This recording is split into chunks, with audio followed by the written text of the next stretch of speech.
Let me just welcome Lloyd de Jong. Thank you so much for coming. This is the second episode on an ongoing series about Islam. Today he is going to educate us about the Crusades. And the floor is yours. When you want to allow people to ask questions, just tell me and I will open it. Good evening, everyone, or good afternoon, or good morning. My name is Lloyd de Jong. I am South African. I live in Warsaw, Poland. I lived 11 years in the Middle East. I worked in national security and had opportunity to travel almost the entire Middle East. I worked with government, police, military, and so on. I designed long-range wide area surveillance systems that protected critical infrastructure from infiltration, from sabotage, from destruction. And because we were protecting lives and property from the religion of peace.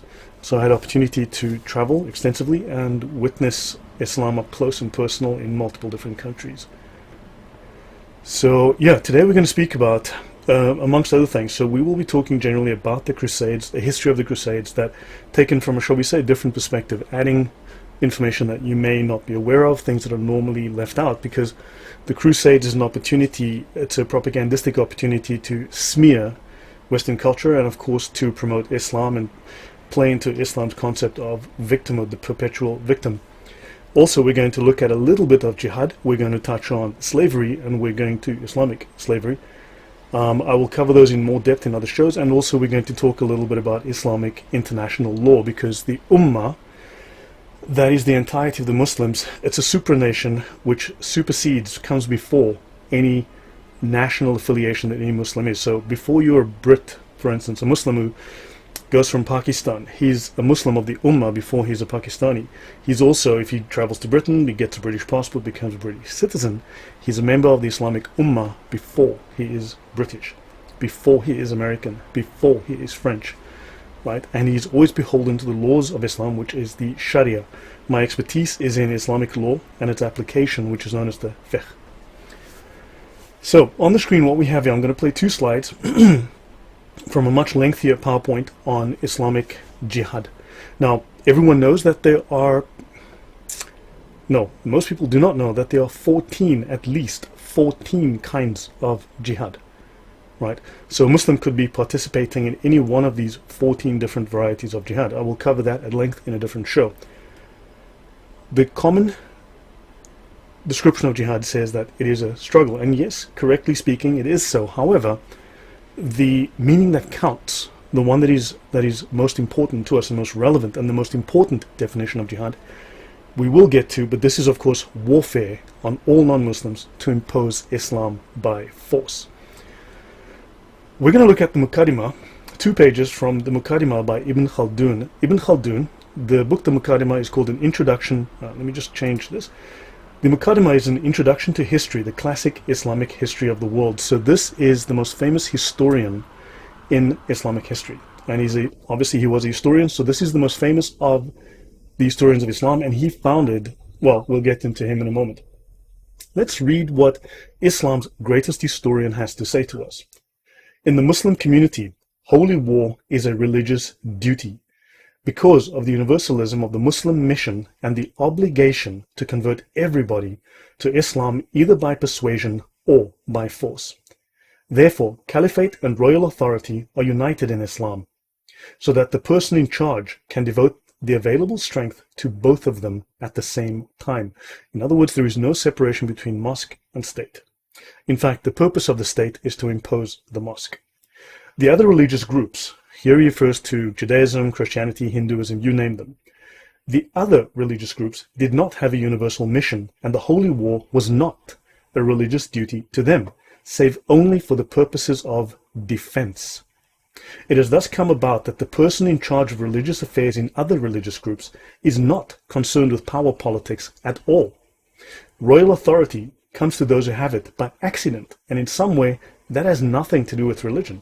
It comes to them as the necessary result of group feeling, which by its very nature seeks to obtain authority, as we have mentioned before, and not because the Christians, the Jews, the Hindus, you name them, are under obligation to gain power over other nations, as is the case with Islam. These religions are merely required to establish their religion among their own people. Very interesting that most Muslims who will now immediately start throwing their greatest historian under the bus, okay, this man was a great scholar of Islam, and you'll have ignorant Muslims who will suddenly start to deny these words. But let's continue. Ibn Khaldun, this is in this magazine, Ibn Khaldun, the man who invented modern history, right? From Reagan to Zuckerberg, the enduring relevance of a 14th century Arab historian. You can see here this guy's even on, I think this is on the Tunisian dinar, he's faced. He's very, very important in Islam. Let's have a little bit more about him. He speaks in a chapter on Islamic war by sea. The royal and governmental authority of the Arabs became firmly established and powerful at that time. The non-Arab nations became servants of the Arabs and were under their control. Every craftsman offered them his best services. They employed seagoing nations for the Islamic maritime needs. Their own experience of the sea and of navigation grew, and they turned out to be very expert. They wished to wage the holy war by sea. So Muslims wished to wage the jihad by sea. They constructed ships and galleys and loaded the fleet with men and weapons. They embarked the army and fighters to fight against unbelievers across the sea. Notice, these were wars that were not provoked. These were unprovoked assaults on Europe and other countries. This was the special concern of the provinces and border regions closest to the shores of the Mediterranean, such as Syria, Africa, the Maghrib, and Spain. The Caliph Abdul Malik recommended to blah blah blah, the government or the governor of blah blah blah, that a shipyard be set up in Tunis for the production of maritime implements, as he was desirous of waging the holy war. From there, the conquest of Sicily was achieved in the days of blah, blah, blah. So I'll close that here. Those are the words of the greatest historian of Islam. Here we have here you can see the reason why this is the glory of Islam. This is the Kaaba. This is the holy site, the holiest site in Islam. This is based in Mecca, and you can see the glory of this. I don't think that the Sistine Chapel can compare to such cinder block, dirty, filthy glory myself, but what do I know? Yeah, so you tell me. So no European cathedral can hold a candle to this, the glory of Islam, the right hand of Allah on the earth, the holiest place in Islam, this little ugly, ugly square. So yeah, for the glory of this little whatever it is, yeah, this is the Kiswa cloth being blown away, right, revealing the Kaaba underneath the cube. That is the, yeah, anyway, moving on. So let's start with Islam and the Crusades. So I will do a short summary, which I did last week. I briefly touched on this, but we're going to go in much more depth today and look at the actual reasons for the Crusades and look at the Islamic role in it and study some facts of jihad, look at some of the Sharia doctrine, because remember, Muslims want Sharia for the whole world. So this chapter is called Christians Attack Muslims, the Crusades. So the first crusade began during the Middle Ages in 1095 as the result of a cry for help against invading Islamic armies. The first crusade was launched 460 years after the first Christian city was overrun by Muslim armies. 457 years after Jerusalem was conquered by Muslim armies. 453 years after Egypt was taken from Christendom by Muslim armies. 443 years after Muslim armies invaded and plundered Italy. Understand that Muslims invaded and occupied Italy for 400 years. 427 years after Muslim armies first laid siege to Christendom's eastern capital of Constantinople. This happened 380 years after Spain was conquered by Muslim armies, and 363 years after France was first invaded by Muslim armies in the 8th century. Ask your Muslim friends why Muslim armies had conquered Spain and had invaded France in the 700s. Ask them what they were doing in the 700s. Ask them, because they always claim, well, you know, because we were attacked in the 20th century by the Westerners. Well, this is 1300 years prior to that. What were they doing there? If Islam is a religion of peace, what were they doing invading Europe in the 700s? This is 249 years after Rome was attacked by Muslim armies, which is why the Vatican, and we'll see the wall, has that massive wall. So this is only after 4 centuries, 463 years of church burnings, killings, enslavement, and forced conversions of Christians. By the time of the Crusades began, right, by the time the Crusades began, 2/3 of the Christian world, which was known as Christendom at the time, the Christian civilization, had been conquered, and its people were forced to convert or to be enslaved to Islam. Now, without Charles Martel and at the Battle of Tours in 732, the city of Tours, the town of Tours, is about 240 kilometers from Paris. So in the year 730, the Muslims were already in sight of Paris and about to conquer France. Without the efforts of the Templar Knights, Al-Cid's Reconquista in 1085, the Venetian fleet at Lepanto, the Polish and the Austrian knights and others at the gates of Vienna in 1683, the Serbian Hajduks fighting off the Ottoman Turks in 1804, without their combined efforts, Europe might have been converted to Islam by force. So during this ongoing, permanent jihad that began in the 7th century, almost 3/4 of Christendom's original territory, which included all of North Africa, Egypt, Greater Syria, Anatolia, today what we know generally as Turkey, was all permanently swallowed up by Islam. These areas could have been like Europe, part of the European Christian civilization. However, they became Islamic, and as you know, it's a religion of peace. So, Harry, are there any questions? Is there anything that I should pause for, or shall I just continue? No, everything is clear. Anyone have a question?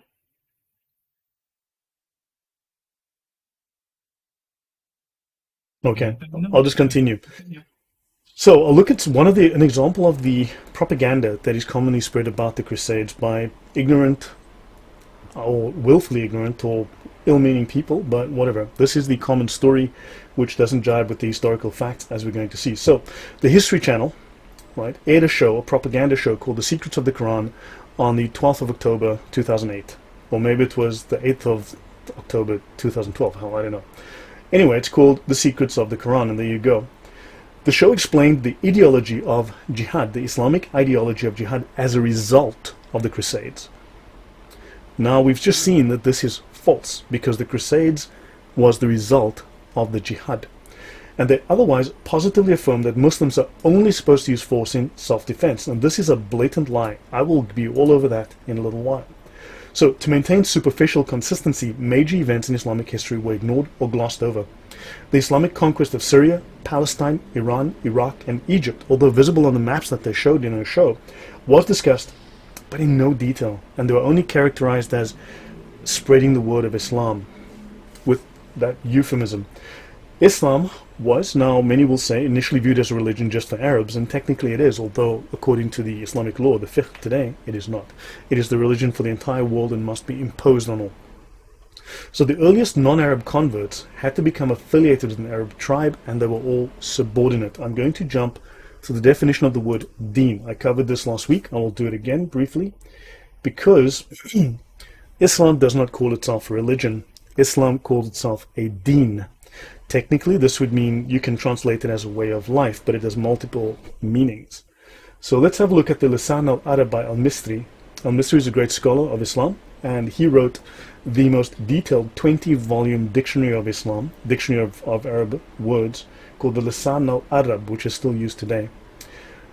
This dictionary suggests 4 meanings of the term deen. The first meaning is subjugation or dominance. So the primary meaning of Islam in a political role is to subjugate and dominate. It means administrative or legislative authority, so it's a legal system, not a religion. To put pressure, to be obedient, or use power to enslave or to make others obedient. So it is totalitarian. In Arabic, Dantuhum Fadanu means I subjugated them so they obeyed me.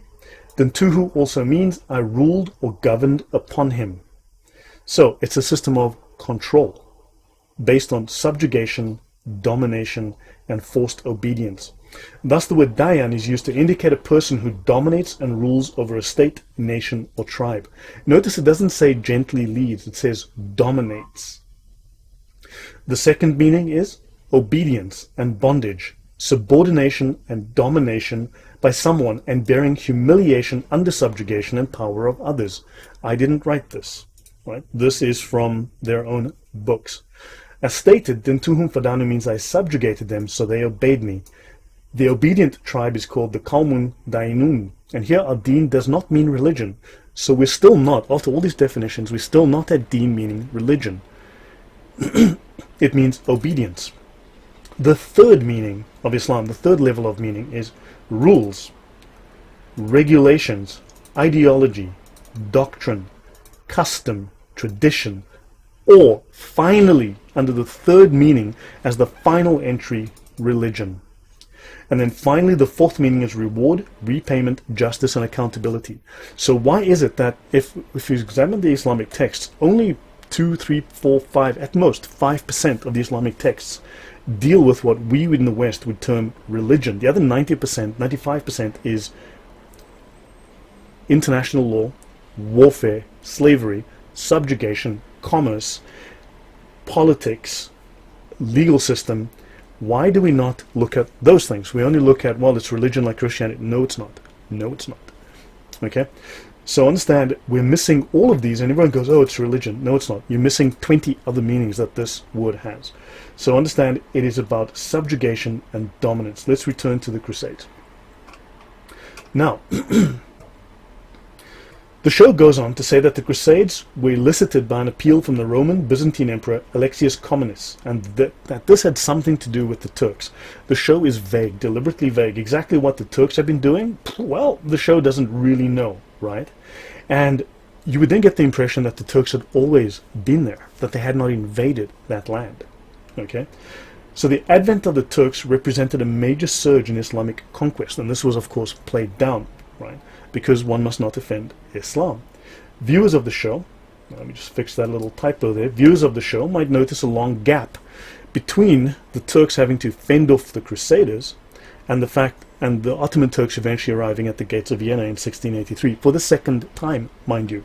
It was the second time, because the Crusades were critical in giving Europe 2 centuries or so of breathing room where Europe could get stronger and grow its armies, grow its economy, so that they could finally and ultimately resist the Islamic invasions that sought to make Europe into a caliphate and force everyone into Islam.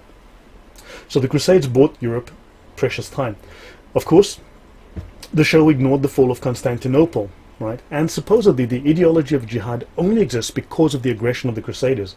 And war in Islam, again, this little trope is only used for defense, and this is a complete lie. We're going to go into the Sharia, we're going to look at the only valid definition of jihad, which is the legal or the Shari definition.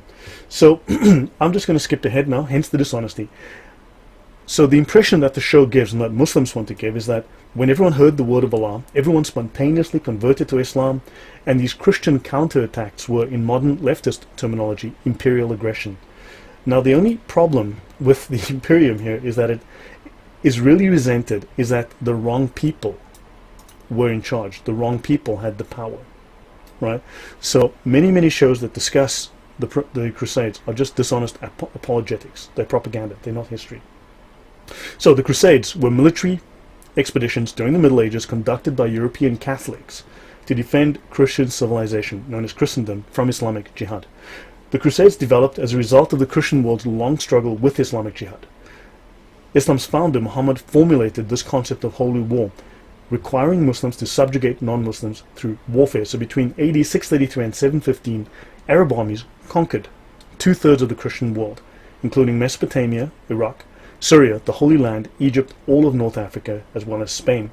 Through the 8th and 11th centuries, Christian lands were constantly invaded by Muslims. The Christians attempted to beat the Muslims back and recover territory that had been lost. Most of the fighting took place in border regions between Christian and Muslim worlds, especially Spain, Italy, and what we now call Turkey. Turkey was a Christian region known as Anatolia, ruled by Eastern Orthodox Byzantine Empire. And in the 10th century, a warlike people known as the Seljuk Turks converted to Islam, and they took power in the Muslim world. The Byzantines were defeated by the Turks in 1071 at the Battle of Manzikert, and they lost almost all of Anatolia. And the remaining remnant of the civilization that we today call Europe, right, was then called Christendom, right, before the discovery of the New, the remaining remnant of the civilization then called Christendom before the discovery of the New World is Europe. So, again, we've covered this, so what about the Crusades, right? 3/4 of the Christian world has been conquered. what remains of the Christian world prior to the New World is Europe. Islam is intent on taking that land. And small aside, there's a concept in Islam called waqf, endowment. Now, what this means is that if they've conquered territory in the name of Allah, it is Islamic in perpetuity till the end of time. If it is taken from them, it is their duty to go back and take that land again, because they need to reclaim it for the glory of Allah, for that little cinder block building you saw. So unfortunately, all land that they had once conquered is always permanently under threat. That's why Jerusalem is always permanently under threat. Okay. This is the wall at the Vatican. This wall is not there for show. This wall is there because there were two major invasions of this area, and there was massive destruction and warfare, and that's why the Vatican needed to build that wall. As you can see, it is a massive construction, right? Now, let's have a look at some European nations and territories that were attacked or came under Muslim occupation, often for centuries, hundreds of years. Now, these include, and this is not even a complete list, let's have a look. Muslims invaded Albania in the late 14th century, Armenia, Austria, Belarus, Bosnia-Herzegovina. They invaded Bulgaria. They invaded Crete. They invaded Cyprus. Muslims invaded Denmark. What they were doing in Denmark, who knows? If there's any Danish people in the group, please let me know if you guys are known for having invaded Saudi Arabia at any time in the last 1400 years. If there was any reason that Muslim armies went to Denmark because of anything you did to them since the 8th or 7th century. They invaded France. They invaded Georgia. They invaded Greece. They invaded Hungary. They invaded Iceland. They invaded Grindavik on the 20th of June and the 19th of July, 1627. Why? Well, because they like one booty, and by saying booty, I mean blonde women, as well as gold and possessions, and of course young children to become slaves. Right? They invaded Ireland. They ransacked the city of Baltimore in Ireland on the 20th of June, 1631, made off with all the women, made off with all the children, killed all the men. Right? Have a look at that. They like them some blonde women, some attractive women. They invaded Israel. Right? They invaded Jerusalem in 637, 750, 970 to 983, and 1024 to 1077. Oh, by the way, if you've looked at the pinned comment, all the notes, everything I'm referring to is linked in the show notes, and you'll have access to everything that I'm discussing, so you'll have these notes to review and follow along. I'm currently in my OneNote database. Right, so look up the Crusades pages, the second page called Crusades. This is where I am at the moment, in the first table. They invaded Italy, Lithuania, Macedonia, Malta. Muslims invaded Poland. Now, I live in Poland, and I'm not aware of the Polish having invaded Saudi Arabia or Mecca at any time in the last 5 billion years. So what were the Muslims doing in Poland? Right? If Islam's a religion of peace and they would never attack anyone except out of defense, what were you doing in Poland? Right? They invaded Poland in 1669, 1671, and from 1672 to 1676. They invaded Portugal, Romania, Russia, Sardinia, Serbia, Sicily, Spain, and the Ukraine. And this is probably not a complete list. I've left out much of Asia. Okay? All of Asia, in fact. So, now, there are some links you can click here. You can go and find more, right? And you can download this PDF.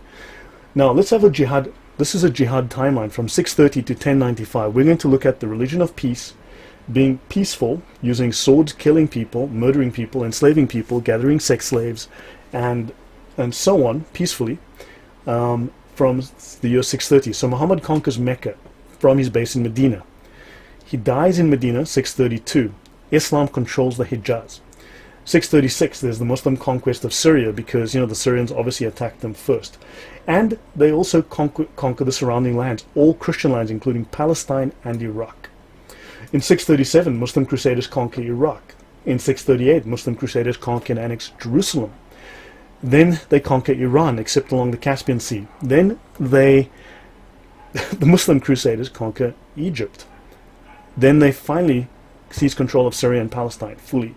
Then they conquer North Africa. Then by 650 they conquered Cyprus, Tripoli in North Africa, and they established Islamic rule in Iran, Afghanistan, and in Sindh, which I believe is India, Pakistan area. Then they begin to besiege Constantinople. The Dome of the Rock is completed in 691, only 6 decades after Muhammad's death. And you should be aware that Islam is the first religion to create a time machine, because you'll realize that Muhammad died supposedly in 632. Prior to his death, he traveled to the furthest mosque, supposedly the Dome of the Rock, tied up his horse, camel, donkey, flying unicorn thing, Burak, tied it to the mosque, and then from there left to heaven. Now, if the mosque was only built in 691, what Islamic mosque was there in the... So yes, as I said, in 710, Muslim Crusaders conquered the lower Indus Valley in India. Then they conquered Spain from 711 to 713, and they imposed the kingdom of Andalus.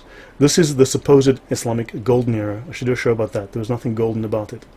The Muslim conquest then moved into Europe from Spain.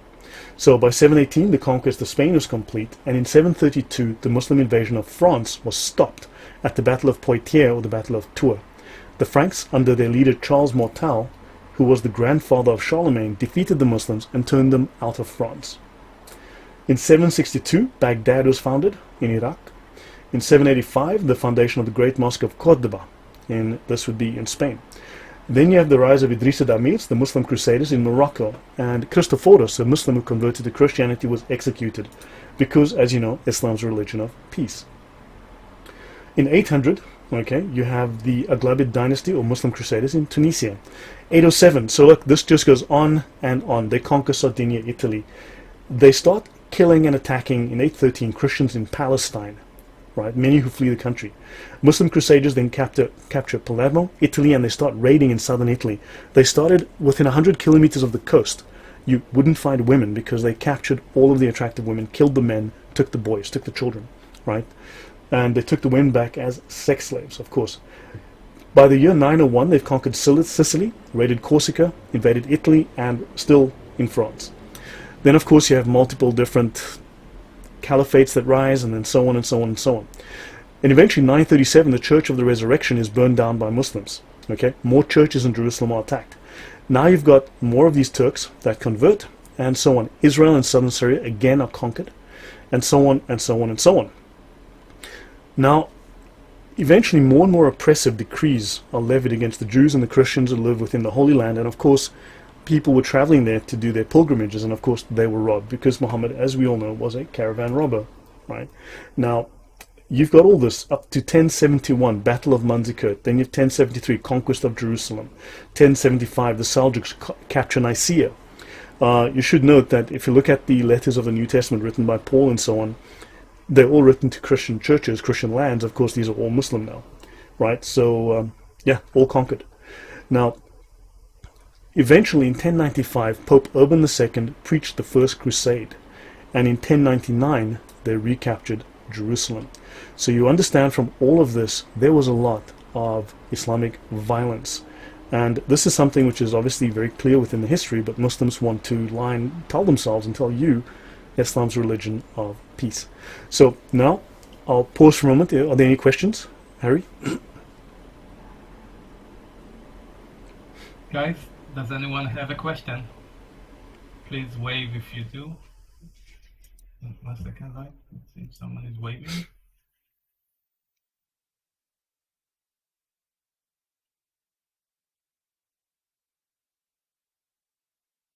No one. Okay. I guess they are all in agreement. Okay. Any comments from you, Harry? Any comments or thoughts from you?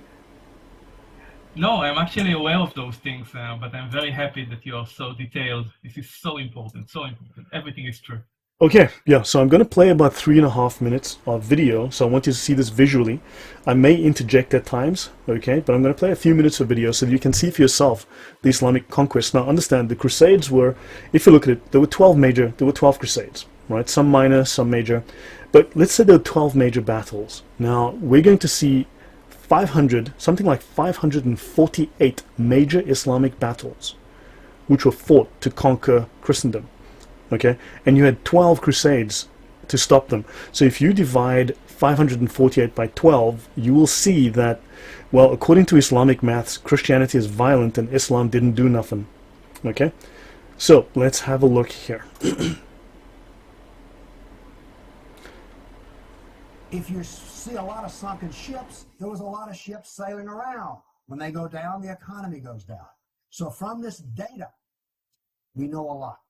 And this, in particular, the database of ancient documents, gives us 548 battles that Islam. So I want you to note a couple of things that are important to note here.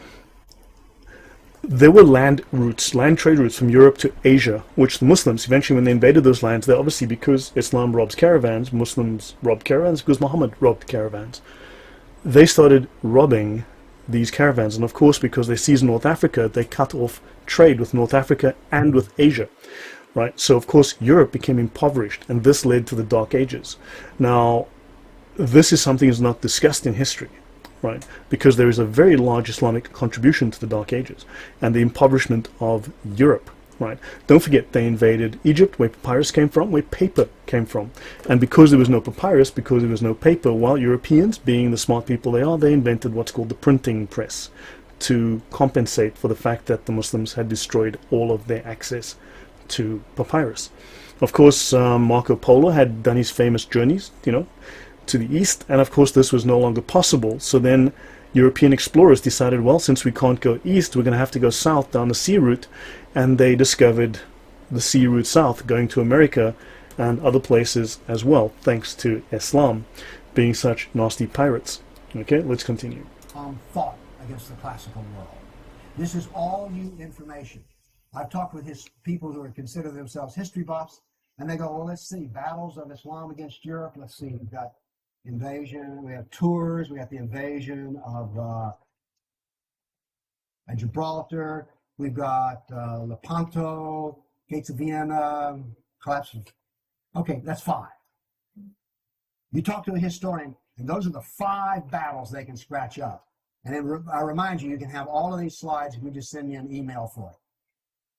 Okay, what does this new data show us? It shows us this. See the white spots? They're brand new battles. They're going to change to red. Just give it a moment. He's talking. The map doesn't come up. It will come up in a moment. All right. These are new. Every time, I want to show you this all over again. Every tick is 20 years.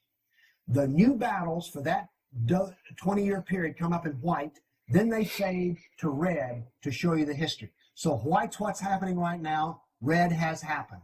Let's see how these 548 battles act out over. We're going to watch in 70 seconds, we're going to watch 1,200 years of conquest. Look how fast this is happening. Bam! Here comes, you didn't know France was hammered that hard, did you? You heard of Tours. Watch what's happening.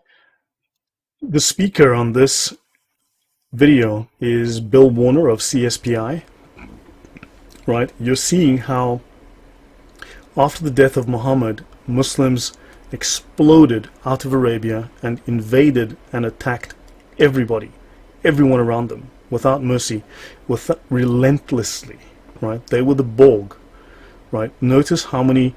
Now, the French had nothing to do with Saudi Arabia at the time. There is no excuse for this, but Muslims are perpetually taught to be the victims. They cannot be wrong. If their deen is perfect, then they can do no wrong.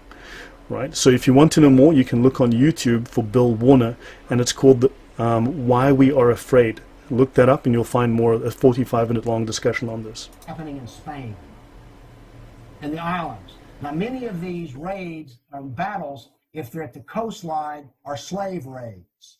The slaving that took place in here was extensive and went on and on. All of this work is also happening now then. We're now into the golden age of Baghdad.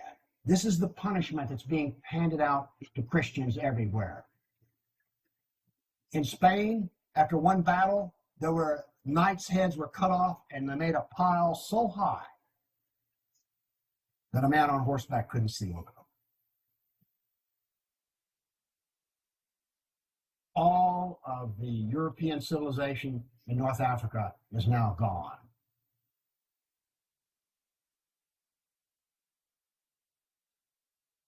So you can see within Asia, right, they have wiped out whatever other religions existed, as well as in North Africa. They've completely taken that over. Now, pretty soon, and by the way, there will be a period of time, and you can see the clock running up here, there will be a brief blip of 5 battles that occur in North Africa, the Barbary Pirate Wars. We're on there. Okay? Now then, let me note here that Islam considers everything that came before it to be part of the time of ignorance prior to the advent of Islam, the time of what they call the Jahiliyyah, right? So if you worship a different, well, that's, I'd have to get into the Sharia. I'm not going to jump into that right now to show you the legal understanding from Islam, the orthodox understanding, the consensus by all the schools of Islam as to what they view Christianity and Judaism and other religions. But short version, all other religions are abrogated, replaced by Islam, and we are violating the will of Allah by not abandoning our religions and praying as the Muslims do behind Muhammad, right? So this is all, so they need to convert all of this from the lands of ignorance to the glory of Islam, so you too can go and worship a cinder block once a year. Byzantium has fallen. Now then, Eastern Europe is being hammered.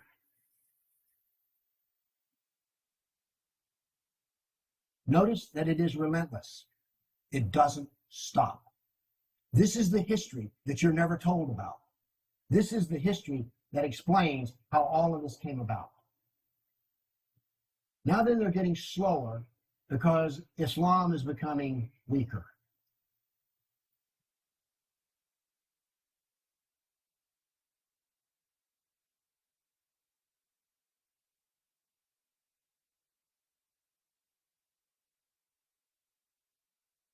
Corruption. All empires collapse from the inside ultimately. Okay. I say that what caused the collapse of classical civilization was not the invading German barbarian tribes. I say that classical civilization was destroyed by Islam. Okay, now it should be noted that Islam, notice, Islamic countries do not produce anything. They were like parasites when they were invading. They would take over a country, they would co-opt its technology, co-opt its industry, co-opt its production, because according to their law, the non-Muslims must pay jizya. They have to work, and then it's not a tax. The jizya is not a tax. It is retribution. It is punishment because you do not become a Muslim. It is punishment because you do not proselytize with them by warfare to spread Islam. And they would simply suck these economies dry. They did not produce, and thus they eventually collapsed, right? So now, in the 7th century, Muslims invaded and took control of Jerusalem. In the 11th century, they began to hassle, to kill and molest Christian pilgrims near Jerusalem. The Muslim Turks even attacked Rome and Belgrade in 1456. So the Crusades were in response to cries of help from the Eastern Byzantine Empire, which worried about the military threat of the Seljuk Turks. If the Christians did not respond, Muslims would have conquered all of Europe, and they would have wiped Christianity from the planet. So the Islamic high water mark in Europe ended when they were defeated at Vienna on September the 11th, 1683. A small aside on this. The reason that this date was chosen, all conspiracy theories aside, this is the day, the final day in history where Islam was control of Europe was within Islam's grasp on September the 11th. And then the Polish army under King Jan Sobieski arrived in Vienna. And he looked at the army from the Kahlenberg and he said, "This man is badly encamped. He knows nothing of war. Surely we will defeat him." At 4 a.m. on September the 12th, he went to war and he shattered the Turkish army. So Osama bin Laden wanted to roll back the clock to September the 11th, the symbolic date when Islam was dominant in Europe and dominant in the Christian world. So that's why September the 11th was chosen. Now, in AD 1009, Caliph Hakim of Egypt ordered the destruction of the Holy Sepulchre and all Christian places of worship in Jerusalem. Christians were persecuted, pilgrims were attacked. So now let's look at Pope Urban II and his speech to Christians from this Crusader era. "Your brethren who live in the East are in urgent need of your help, and you must hasten to give them the aid which has often been promised to them. For as most of you have heard, the Turks and Arabs have attacked them and have conquered the territory of Romania, the Greek Empire, as far west as the shore of the Mediterranean and the Hellespont, which is called the Arm of St. George. They've occupied more and more of the lands of those Christians and have overcome them in 7 battles. They have killed and captured many and have destroyed the churches and devastated the empire. If you permit them to continue thus for a while with impunity, the faithful of God will be much more widely attacked by them.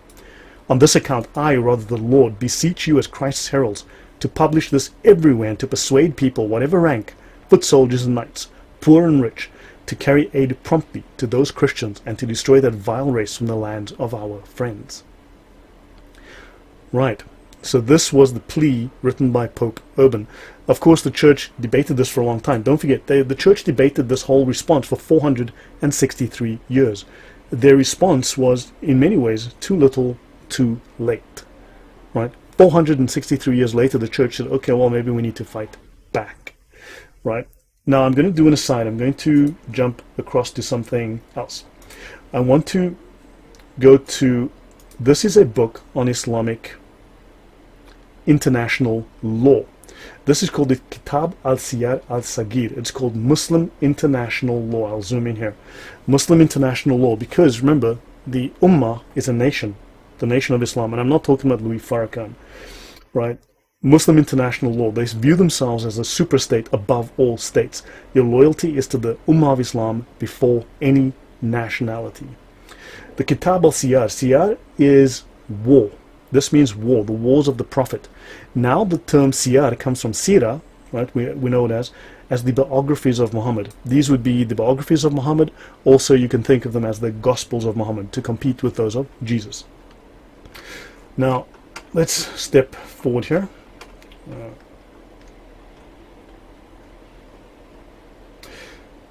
So, about this book, this is very important here. Let me just go here. These PDFs are being a little finicky with me. So, this is a project of the Pakistani government who, as you know, are Muslim because they're the Islamic, government, the Islamic Republic.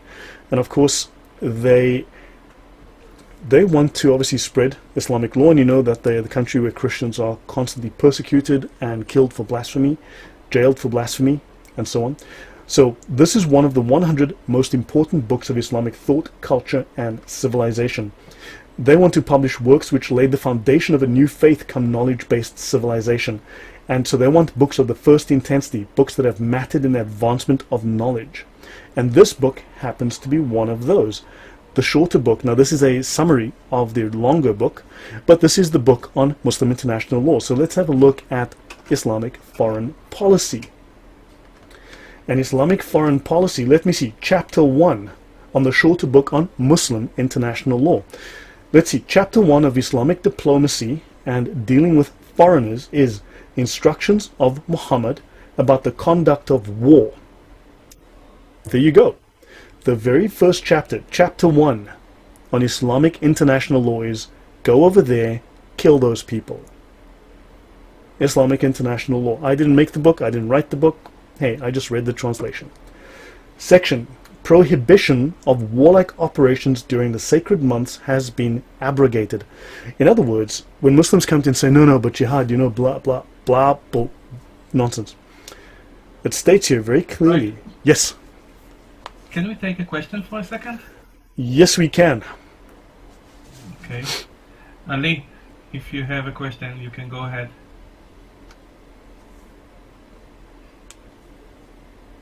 Ali? Okay. Thank you so much for the opportunity provided. Hello there, Mr. Lloyd. Hi there. The John, I appreciate the time you dedicated to conduct such great research regarding the history of Islam. I got a question that these actually walk through over the history of Islam from the beginning to the present time. Is considering actually the all tribes or all different affiliations of Islam. You mean I gotta say that I haven't checked the veracity of all the references that Mr. Wolfenoff presented regarding. Do you have a the question, presentation. or are you trying to smear the work because you don't have anything to add? Actually, our question is about the affiliation of the Muslims, that you're actually walking us through the different invasions, different wars. What is your question, please? For example, the invasion to the different countries in Europe. You said Poland, France. You mean those were not real Um, Muslims? They were not real Muslims that were doing all this because they were doing Islam wrong? Definitely, they are labeled as Muslims. So in other words, just like Those are- communists are all about, no, that wasn't real socialism, Muslims are, that's not real Islam. So do me a favor, you belong to one of the 4 major schools of jurisprudence in Islam, correct? Or did you suddenly just become a Quran-only Muslim? Because that's a very common dodge. Which school of jurisprudence do you belong to? Actually, you know, I was born a Muslim, and the Muslim actually, if you for information, has 73 approximately. I'm not sure of the exact number. Okay, look, so you're wasting my 73 time here. different Please forgive me, you're wasting my time here. There are 4 major schools of Islamic jurisprudence. All the rest are considered to be effectively apostate. They are not to be regarded as taken seriously. There are only 4 canonical, 4 respected, 4 authoritative schools of jurisprudence. Okay, there's the Jafari school in Shia Islam, which is actually recognized by the Sunnis. Then you've got the Hanafi, the Hanbali, the Maliki, and the Shafi. Those are founded by what is called the Mujtahids Mutlaq. The Mujtahids Mutlaq mean the absolute scholars, the perfect scholars, the infallible scholars of Islam who know everything and cannot make a mistake, because it does say in your Quran and therefore in your Sharia and therefore in your fiqh, which is the application of all things Islam, that the Muslims can never make a mistake, because the hand of Allah is over the Muslims. They're all Muslims. Now, you as a mukallaf, who is not someone who is a mujtahid, who cannot therefore make any kind of fatwa, you are simply a follower. Okay, you're a mukallaf. You are under the authority of Allah, and you must find yourself a scholar, right? And you have to serve in terms of what's called taqlid. Okay, so you need to follow a scholar, because the scholars are the inheritors of the authority of Muhammad, right? So you are just at the you are at the ibadah level of understanding, so you are not in a position to discuss any of this. So now what I want you to do is you tell me which school of jurisprudence you belong to, because only these 4 are recognized. Then these scholars, all of them agree. Now I want you to tell me which school you belong to, which Sharia manual is the prime one within your school, and give me the legal definition of jihad from your prime Sharia manual. Give me the legal definition of jihad. Also, you are claiming these are not real Muslims. You know that you are now pronouncing takfir on these Muslims. You have no right to pronounce takfir, because any Muslim can commit any crime, no matter how heinous, but as long as he believes in Muhammad, believes in Allah, believes in the last day, said the Shahada, he is a Muslim no matter what. So you don't know your own doctrine. I know this stuff extremely well. You have no idea how well I know this. Okay, so either you start talking detailed specifics, or you are wasting my time. Sorry to interrupt you, but your information, the Taliban are currently in Afghanistan are true Muslims. They are 100% Sharia compliant. Show me. It's like the ancestors. So the Taliban You know what you're talking about. The Taliban are 100% correct in their application, because, let me explain to the entire audience, there is no such thing as Islamism. There's no such thing as a moderate Muslim. There's no such thing as a radical Muslim. Islam has doctrines, multiple doctrines. So you have the doctrine of azima, which is strictness, which is the strict application of Islam. It is, as is defined within Islam, doing a thing as it must be done. This is strictness, called azima. Then you have rukhsa.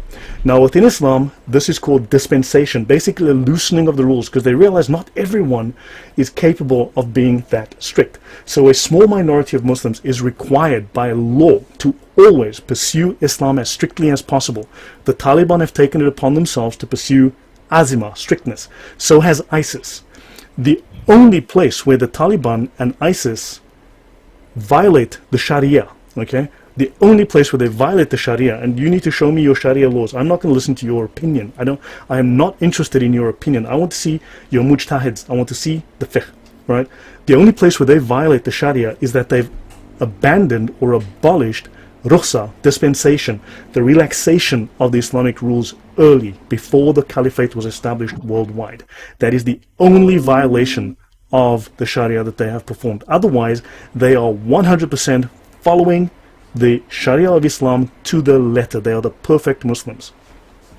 Okay, so look, do me a favor, please, Harry, if you can let's just move on, because there was no question and there was just waffle. Hopefully this is clarified. Yes. I'm sorry. Yeah, please go on. Okay, really.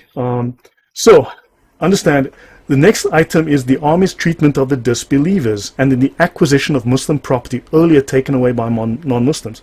Now, when they say Muslim property, it's like, they've taken your property, you take it back, they have to go and take it back again. But understand, these are the first 3 rules of Islamic international policy. Make war, okay? Understand there is no restriction on the warfare, and how to deal with the kafir slaves and prisoners. Let's go on. Okay, so, yeah, let me see if there's something that I missed there that I wanted to add. There's that. Oh, let's have a look quickly at this definition. This is taken from what is called the Encyclopaedia of Islam. This is the gold standard of Islamic research. And Muslims will say, yeah, but it wasn't written by Muslims. Yes, it is. If you read through the authorship of this is an international thing. It is in use in Islamic universities around the world. This is the gold standard of Islamic understanding worldwide. To buy a set of this stuff will cost you $30,000, $40,000. To rent it is like $4,000 a year to rent this darn thing. Okay? SIYAR, in jurisprudence, the area concerned with the rules of war and the dealings with non-Muslims. And they also have a concept called siyasa, quite interesting. The violence that the ruler of Islam has to use to preserve his authority. So, in other words, they have a name. It's called statecraft, but statecraft through violence. So, in other words, Islam is both violent and it is totalitarian. And they mention here governance in accordance with the Sharia. So, siyasa Sharia. Governance, rulership in accordance with the Sharia, a Sunni doctrine calling for the harmonization between the fiqh and siyasa. So in other words, the fiqh must comply with the violence with which Islam uses to govern. Okay, the links again to all of this is in the show notes. Okay, I'm now going to move on. Any comments from you, Harry, before I move on? Yeah, I just wanted to make a small comment. When you showed the map of the different attacks, it was very interesting to see the amount of attacks in the Spanish, in Spain. Yep. And they always say that it was a golden time of peace and innovation and all the rest of it. But when you say so peace, do you mean as in peace? Yes, exactly. When you say peace, do you mean P-I-S-S, or do you mean? Yes, but just see the amount of times the people who actually lived there resisted and battled the imperialistic Islam. Correct. It's incredible, the dots number. Yeah. No, exactly. This, and by now they've probably uncovered more of these battles, more of this kind of violence and warfare. But understand, what were they doing in Hungary? Well, did the Hungarians attack Mecca first that we don't know about? That the Muslims were defending themselves from the Hungarians, from the Danish, from the Poles? Like, seriously. Iceland. Yeah, exactly. Yeah. You know? So, yeah. Now, I'm going to make a quick aside because I do intend to discuss this topic probably next week. Okay, we're going to talk about slavery for a minute. Now, understand that Muslims and others, leftists, and no, I'm not a leftist. They always go on about the Atlantic slave trade. Now, the Atlantic slave trade was the trade basically from Africa to North America, which includes Canada. So, America as we know it today, and Canada. So, between 350,000 and 500,000 slaves, black slaves, were taken from Africa to North America. So, you're looking at 350K to 500,000. Of course, these numbers always somehow forget to include that the nice brown people who live in South America, those brown people, because facts are racist, that the nice brown people took 14.5 million slaves to South America. So in other words, they took something like 30 times more slaves to South America, then went to North America, but somehow we're focusing on that little bit of slaves that, numerically speaking, statistically speaking, went to North America. We forget the 14.5 million slaves that went south. Why is that? Why is that? Maybe it must be a propaganda campaign against white people, Christians, the West in general. Now, okay, it is little known that at least a minimum of 1.5 million slaves were taken by these Africans and Muslims, these black people, these brown people, were taken from Europe to Africa as slaves. So now you've got something between 3 and 6 times as many slaves were taken from Europe to Africa as slaves and as sex slaves than were taken from Africa to America. Where's the outrage? Okay, I would like to see these Islamic apologists cancel themselves over this fact. Okay, so between the 15th and the 18th centuries alone, approximately 5 million Europeans were abducted and enslaved in the name of jihad. We do not know exactly how many were kidnapped during the great Arab slave raids on Europe between the poorly documented 8th and 11th centuries. Why are they poorly documented? Because the Arabs burned everything. So the largest Islamic army ever to invade European territory, which is anything up to 300,000, these numbers vary depending on which historical source you read, some 225,000 martyrdom-seeking jihadis came as late as 1683 to conquer Vienna and then Rome, because once they'd conquered Vienna, their intent was to take Rome. They were going to stable their horses in St. Paul's in Rome. That was the plan. Of course, they were stopped by the Polish king, Jan III Sobieski. So, even as the Ottoman Empire was beginning its slow retreat from Eastern Europe, the Muslim slavers of the so-called Barbary states of North Africa were wreaking havoc all along the coasts of Europe, reaching as far as Iceland. So the era of piracy was instituted and started by the Muslims, because it's Islam. It's always Islam. Let's have a look. These are a couple of books. Now, there are many that you can find. There are many historical references. And again, it's interesting that this is not discussed more, because white people bad, black people good somehow. Islam is always good because historians are scared of. They're scared of getting killed by the people of the religion of peace if they say bad things about it. Okay? Because you have nothing to fear from Islam, because it's religion of peace, and if you say otherwise, they will kill you, as we all know. So, Tripoli, the United States' first war on terror.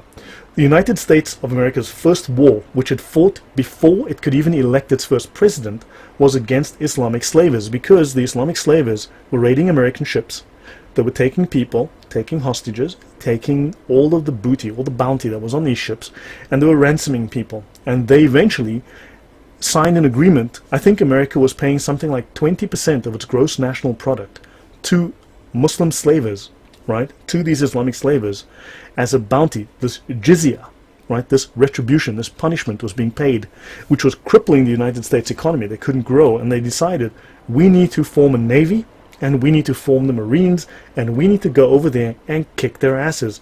So, when Thomas Jefferson and John Adams asked the Barbary ambassador why his countrymen were enslaving American sailors, the ambassador answered us that it was founded on the laws of their prophet, that it was written in their Quran, that it was their right and duty to make war upon them, the non-Muslims, wherever they could be found, and to make slaves of all they could take as prisoners. Now, here are 3 books.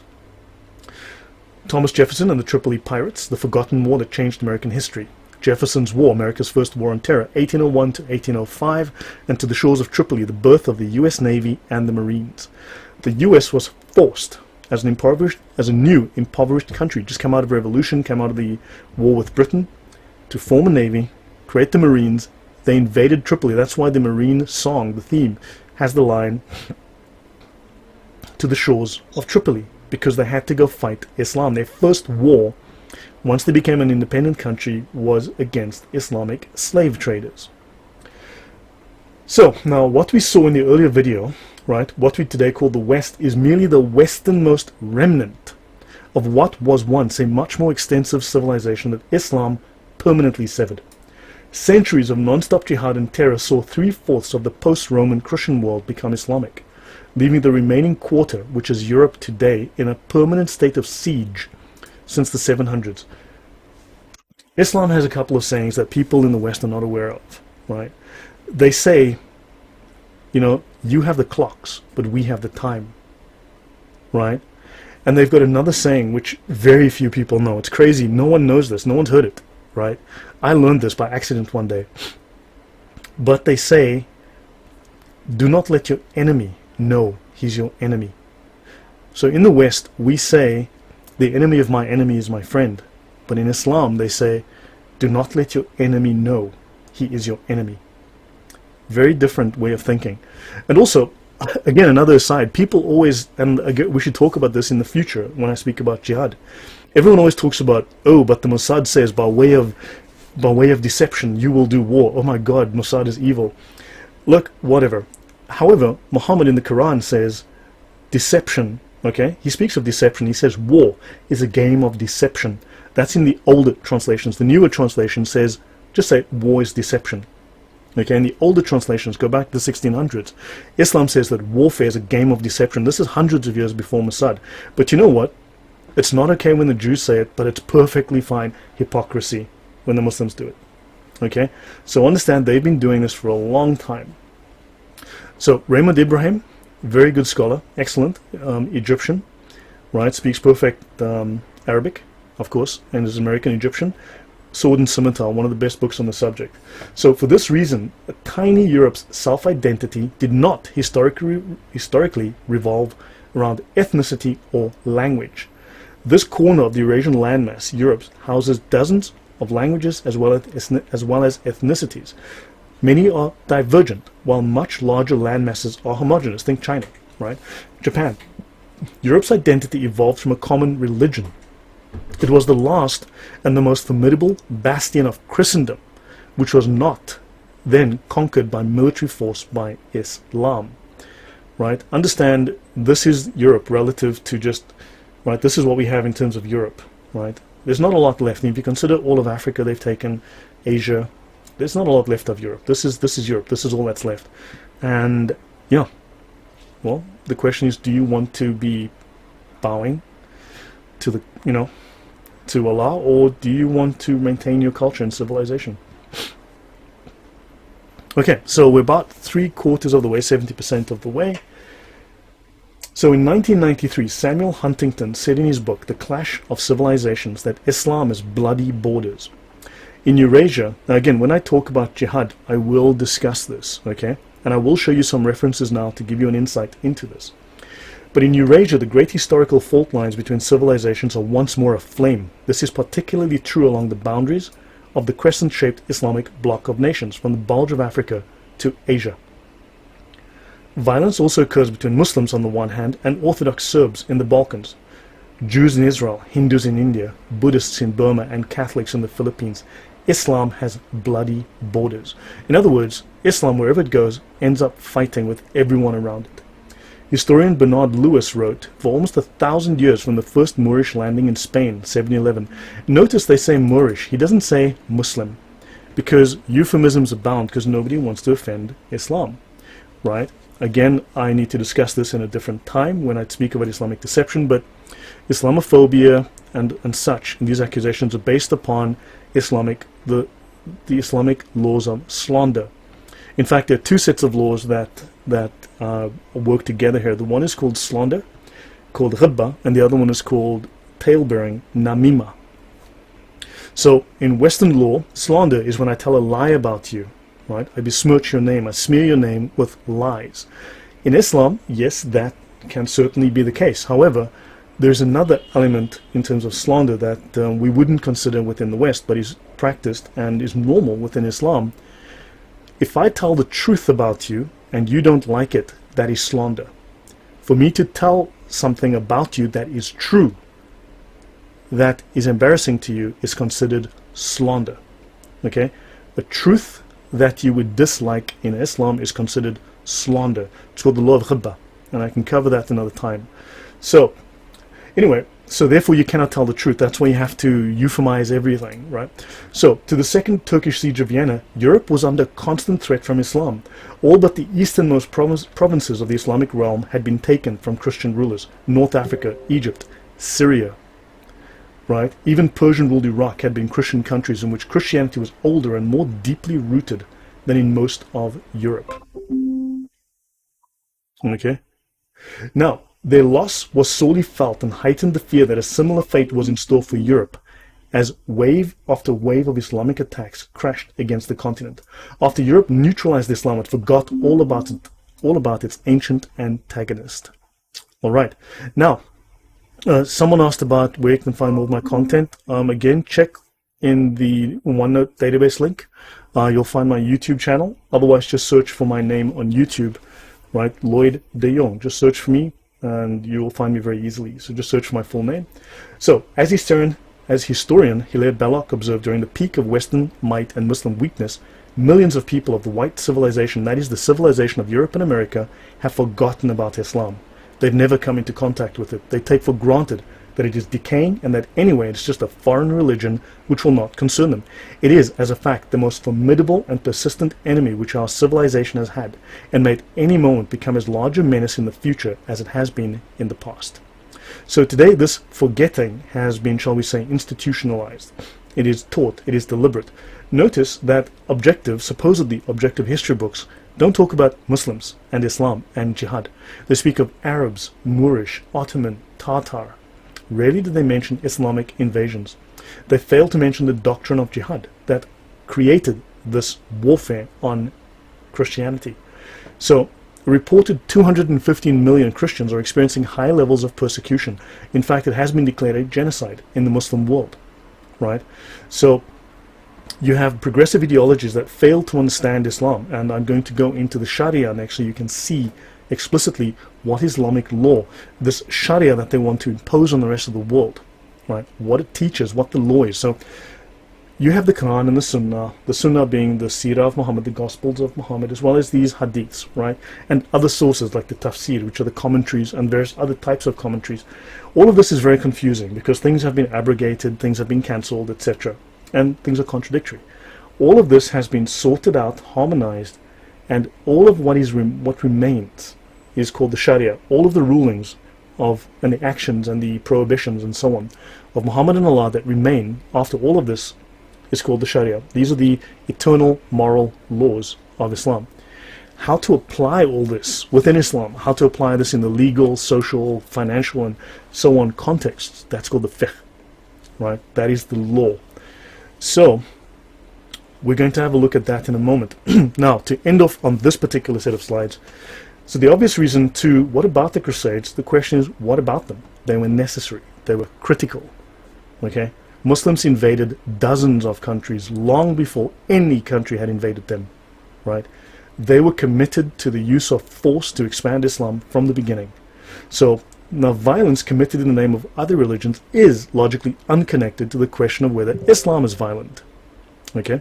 So, what people hope to do is they hope to embarrass, to use shame to stop people from claiming that Islam is violent. It will use any tool in its arsenal.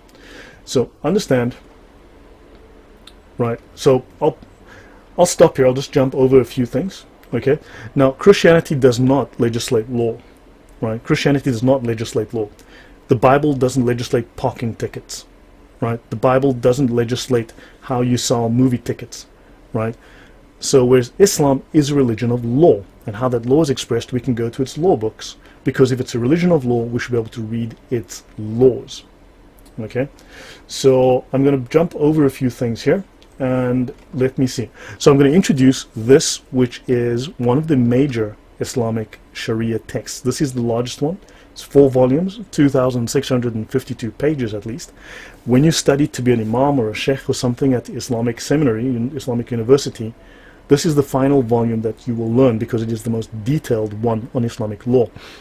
Understand that no one Islamic Sharia manual covers everything. Different manuals have a focus on different issues and they go into detail on different subjects.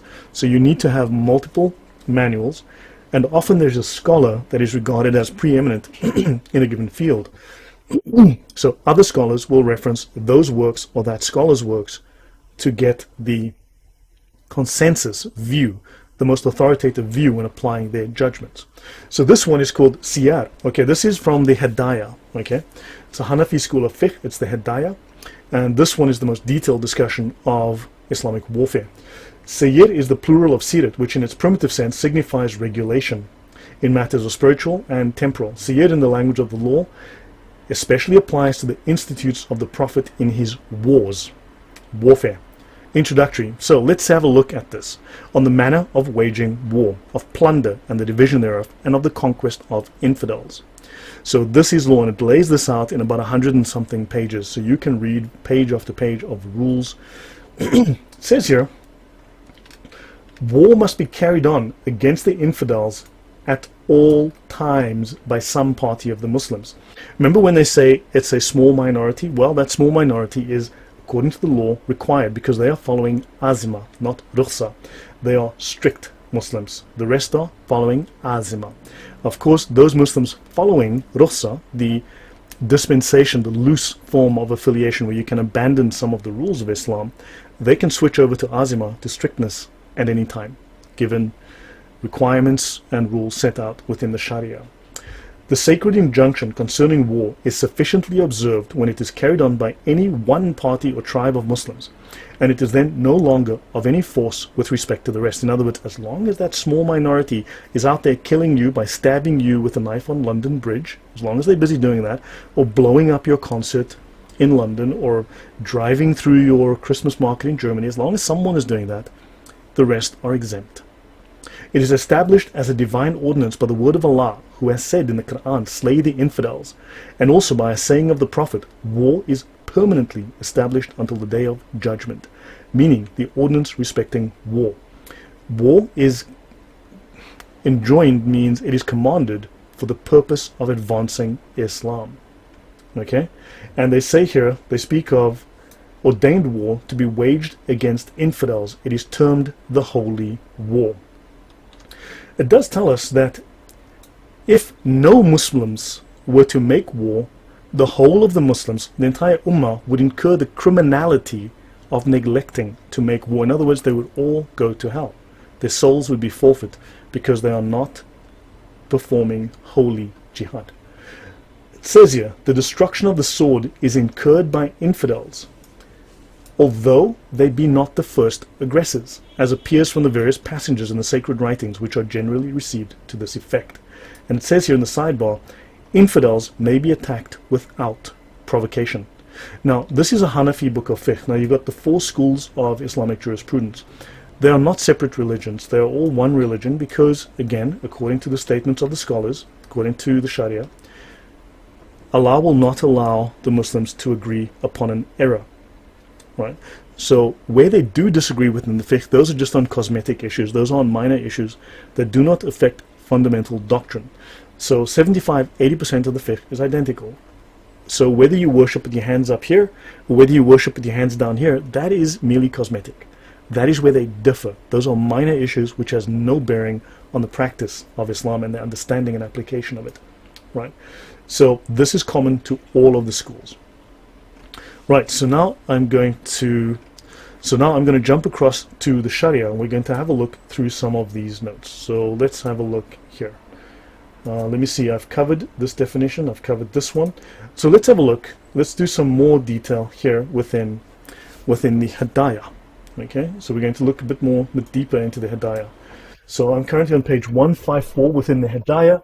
So now I'm going to jump to page 158, and we're going to do a few pages so you can see from within Islamic law why they were guilty of the Crusade. Well, why they were guilty of invading every land that they possibly could.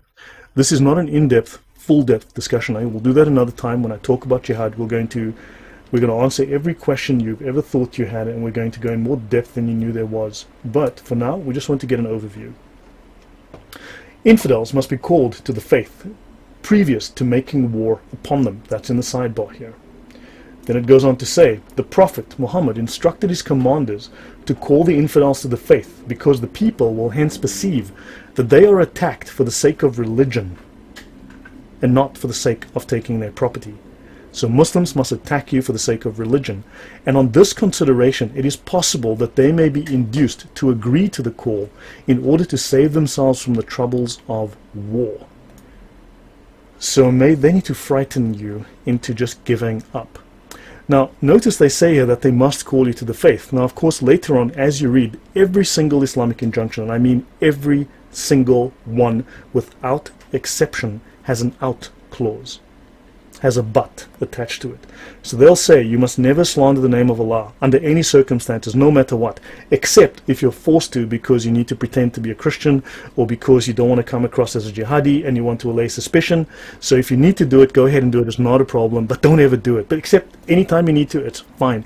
Every single law in Islam, without exception, can be broken, can be negated, can be twisted any way you like. It is entirely legal.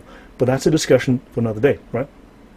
If a Muslim attacks infidels without previously calling them to the faith, he is an offender. So hey, so don't call them to the faith and then attack them if they say no. So if you do this, right, attacking them without calling them to join Islam, you're an offender because this is forbidden. But, here's the famous but. If he does attack them before inviting them and he kills them and he takes their property, there is no fine, there is no expiation, there is no atonement. He has done no wrong. There is no sin, no guilt, no legal penalty whatsoever. So Muslims will tell you, but they must follow, but nonsense. They don't have to follow any rules. Every rule has a negation. Every single rule without exception. There is not one single thing that is entirely, totally, completely sacrosanct in Islam, not a single thing. So, because that which protects the infidels, the kafir, that's you, that which protects the non-Muslim, namely Islam, does not exist in them. So therefore, because you're not a Muslim, it's okay to kill you. Then they'll say, but hold on, don't kill women and children. Don't kill, well, hey, there's an exception to that too. Two exceptions, in fact. In the same manner as the slaying of women or infant children of infidels is forbidden, but, the famous but, if a person were to slay them, he is not liable to a fine. Hey, you killed 12 3-month-old children and a bunch of defenseless women. Do I have to pay a fine? No. And why do they not pay a fine? Because, well, if Muslims were required to fight and there were going to be penalties upon them, this would inhibit them from going to do Allah's work, which was to slaughter you. And if they were to be inhibited, they would be guilty of the sin of non-performance, which would obviously be a crime, as we saw earlier. So therefore, if you need to kill the women and kill the babies, well, you're going to have to, because it's okay, don't worry about it. This is Islamic law, understand? And it is the most, excuse my French, it's the most filthy thing you will ever read in your life. The Prophet plundered and despoiled the tribe of Muslik by surprise. So in other words, he didn't call them, he plundered them by surprise. So in other words, you should give them warning. You should say, hey, come to Islam, but this is not incumbent, because Muhammad didn't do it either, okay? And so he made a predatory attack upon Qobna at an early hour and then set their village on fire. And such attacks are not preceded by a call. So you must invite them to Islam before you attack, except when you attack them without inviting them, in which case you can kill them at any hour, murder them, and then burn them. That's okay. So in other words, 1 + 1 is equal to 2. It's also equal to 5, 7, 9, and any number you need it to be at that time. If the infidels, upon receiving the call, neither consent to it nor agree to pay the jizya, the capitation tax, it is incumbent upon the Muslims to call upon Allah for assistance and to make war upon you. Because Allah is the assistant of those who serve Him and the destroyer of His enemies, the infidels. Who's the infidel? You. Who's Allah's enemy? You.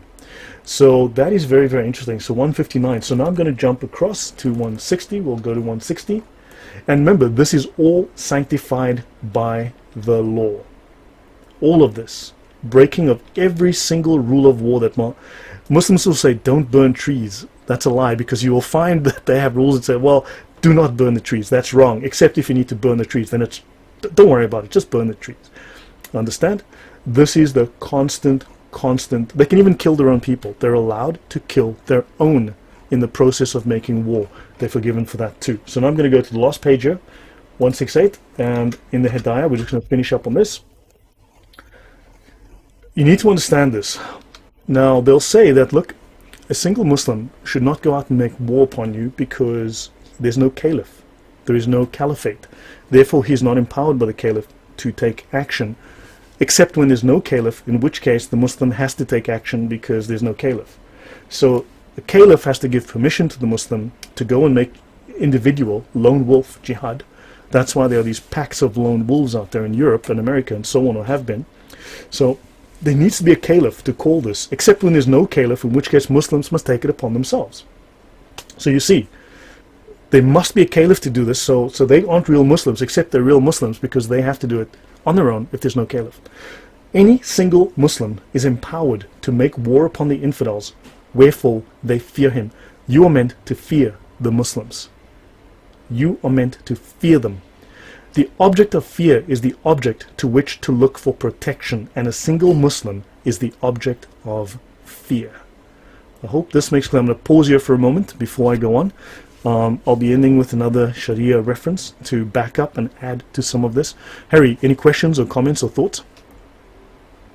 Yes, I have one question here. He's asking how Muslims, after the death of the Prophet Muhammad, managed to conquer the empire of Iran, and what happened to the Zarathustrian religion? They were in a conflict with the Christian lands, the Romans. No, they were in conflict with the Romans for centuries, for a long time, or decades. There was a long, long war, and they were exhausted from that war. And into that vacuum of power, because of the weakness of the warfare against the Romans, the Muslims took advantage of that gap. I see. 2 points that I want to make, just to clarify, correct me if I'm wrong. I think the biggest Shia center of the Muslim world was actually in Egypt, under the Fatimas, right? It wasn't. I can't remember, to be honest. Okay, and you mentioned the Philippines, so I just want to mention Abu Sayyaf. They're also very peaceful. Of course. It's an organization in Mindanao that likes to cut heads. And they're affiliates of ISIS. Don't forget, ISIS is 100% Sharia compliant. They follow these rules that I'm reading here. They follow these books to the letter. You'll find these books in their libraries. They follow these rules. This is Islam. So in other words, once they have control of an area, they are supposed to finally, ultimately, eventually, implement Sharia fully. This is full Sharia. Currently, you do not have the full implementation of Sharia, except under ISIS and under the Taliban. I understand. Are there any questions? Anyone wants to ask a question, please? Please wave if you do. Forgive me if I'm not very PC. I am from Africa. I attended a school for emotionally disturbed teachers, which has affected my education and outlook. No, I don't see any question, but I just want for you to clarify something. Sure. Like during the so-called Islamic Golden Age, basically all the people there were like under a reign of terror, non-stop terror. Can you talk a bit more about the life of people during these times? Look, I've been collecting notes on that because I'm actually busy going through some of the latest research on that subject. So, very short version. For instance, if you look in what's the name of the place that has a G in it? Granada. So during this peaceful time, don't forget that within the Sharia, I'll give you one example. Because again, I hate to talk about a subject when I have not researched it and I don't have my notes and references in front of me. Every reference that I'm using, I've given to everyone here who can read it themselves, and they can look at it and see if I'm just making this up or not. But so I don't have any notes in front of me right now. I have notes, but I haven't compiled them and edited them. So in Granada, there was a time when there are times when things are peaceful, because a caliph will come along, a leader will come along, who does not fully implement the Sharia. Then maybe his son takes over, or maybe he dies and a new person comes along, and this person decides to become a lot more strict. He will now implement the Sharia fully. So there were times when Christians and Jews living under their rule, would become seniors within the government. And this was not allowed, because no Muslim is allowed to be subordinate to a non-Muslim. And what happened was, in Granada, for instance, within one day, the Muslims rioted once the caliph died, and they murdered, I think, between 4,000 and 4,500 Jews, and Christians as well, but they had a soft spot for the Jews, and they murdered about 4,500 Jews. Now, you don't have pogroms like this on a regular basis unless there is no tolerance, there is no forgiveness, there is no appreciation of the other. Understand?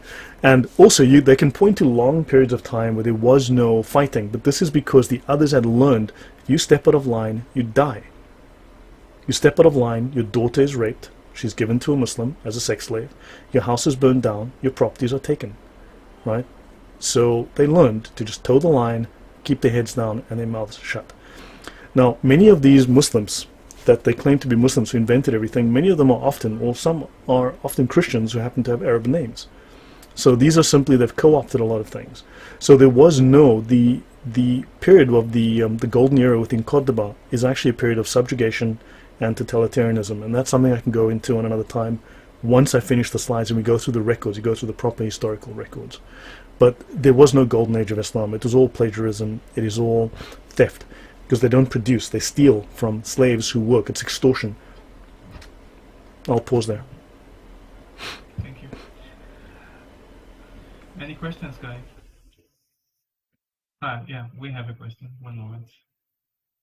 Go ahead, AJ.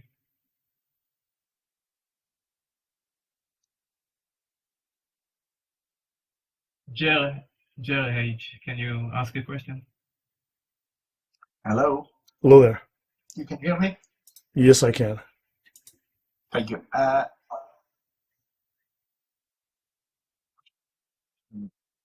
My understanding was when Muhammad teachings was supposed to be illiterate and people wrote it down on whatever pieces of skin and stuff like that. Yes. But the Quran itself wasn't created, some people say maybe 70 to 80 years later. So, yeah. Is this true? Correct. I don't have the reference in front of me right now, but there were two caliphs. There was, I think, Abu Bakr, who 20 years now, the Quran was written on parchment, on scraps of leaves, on stones, on bone. It was collected together from people's memories, and it was all compiled apparently in fragments, and it was stored under his wife's bed for 20 years. The most critical manuscript in all of Islam, the presence of Allah on the face of the earth himself, was stored under his wife's bed for 20 years and forgotten about. And then one day Abu Bakr decided, oh hey, we need to get this book and actually write it out as an actual book. This happened 20 years after Muhammad died. That's the story. But what is odd is that, and of course he burned all of the other competing copies. He made his own what's called the Uthmanic recension, right? The Uthmanic, so the Uthmanic recension, so he burned all the competing copies and he made his own version, okay? Now what's interesting is that 20 years or 40 years after him, a different caliph claimed that he compiled the Quran. So Uthman claimed to compile the Quran, and then 40 years later, again I would have to check the references to be exact here, a different caliph claimed that he compiled the Quran. So now you've got this conflict, and this is an interesting conflict. Muslims can't explain any of this stuff, and they're told, I need to go into the Sharia, but Muslims are told to accept and believe with no evidence. This is a requirement of being a Muslim, that you must accept and believe with no evidence. Okay, so yes, but your story is true. Does that answer your question? Yeah, that's perfect. It's a question, if you don't mind. Sure. I remember meeting, it's kind of like a story. I remember meeting a Muslim from Ireland in Dublin, and he was a bit angry, and he was giving out about whatever America and Britain and the usual. So I remember just sharing. I just said, he asked me, "Why are you here?" He said, "I'm just listening to you." So he says, "Well, what's your point of view of it?" And I said, "Do you believe in Allah?" And he says, "Yes, I do." And I said, "Do you know what logic is?" And he says, "Yes, I'm a doctor." So I said to him, "Well, if you believe in the Almighty Allah that created the whole universe, stars, earth, and everything in the whole existence, you do?" "Yeah." He says, "Well, why are you getting angry and fighting his battles? If the Creator wanted us to submit or get angry, the whole existence wouldn't be here. Why does he need you to fight his battles?" Well, look, that's one of those questions beyond my pay grade, right? That's an existential question or whatever. But Islam, look, I'll just bring it back to Islamic doctrine. I mean, Islam could have been invented by Bigfoot in Walt Disney's garage in 1953, for all we know. Maybe it was, maybe it wasn't. I don't know.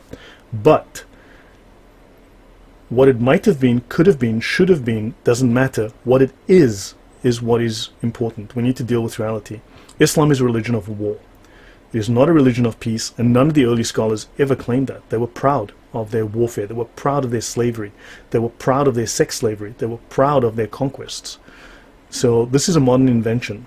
Okay, so Islam is a religion of war. It is very proud of its war. And don't forget, Muslims, again, I will have to show you the Sharia. We need to go through an episode to discuss the Islamic doctrines of deception, the Islamic doctrines of lying, but Muslims are required.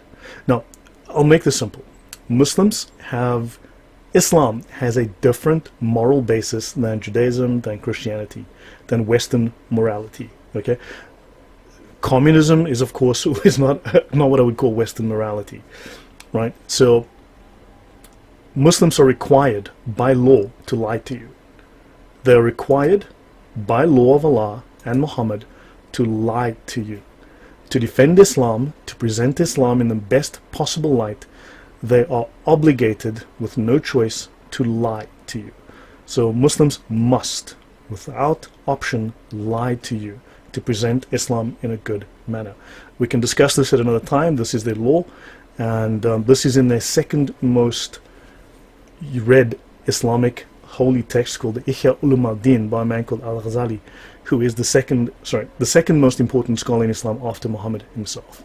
So I would not take anything that a Muslim propagandist, you can call it a Muslim apologist, tells me, because they didn't even know that it's, and don't forget, Islam, anything they say, anything they do is judged by its intention, not by its outcome. It's called the niyat, right? So action is judged by intention. If they mean well, but they do evil, that is forgotten, and the intention, which is good, to defend Allah, to defend Muhammad, to defend Islam, to promote Islam, to defeat the kafir, that's you, that is considered to be good, and therefore it is not considered evil. They have a different standard by which they judge morality, and non-Muslims are woefully unaware of this fact. So keep that in mind. Hopefully that helps you.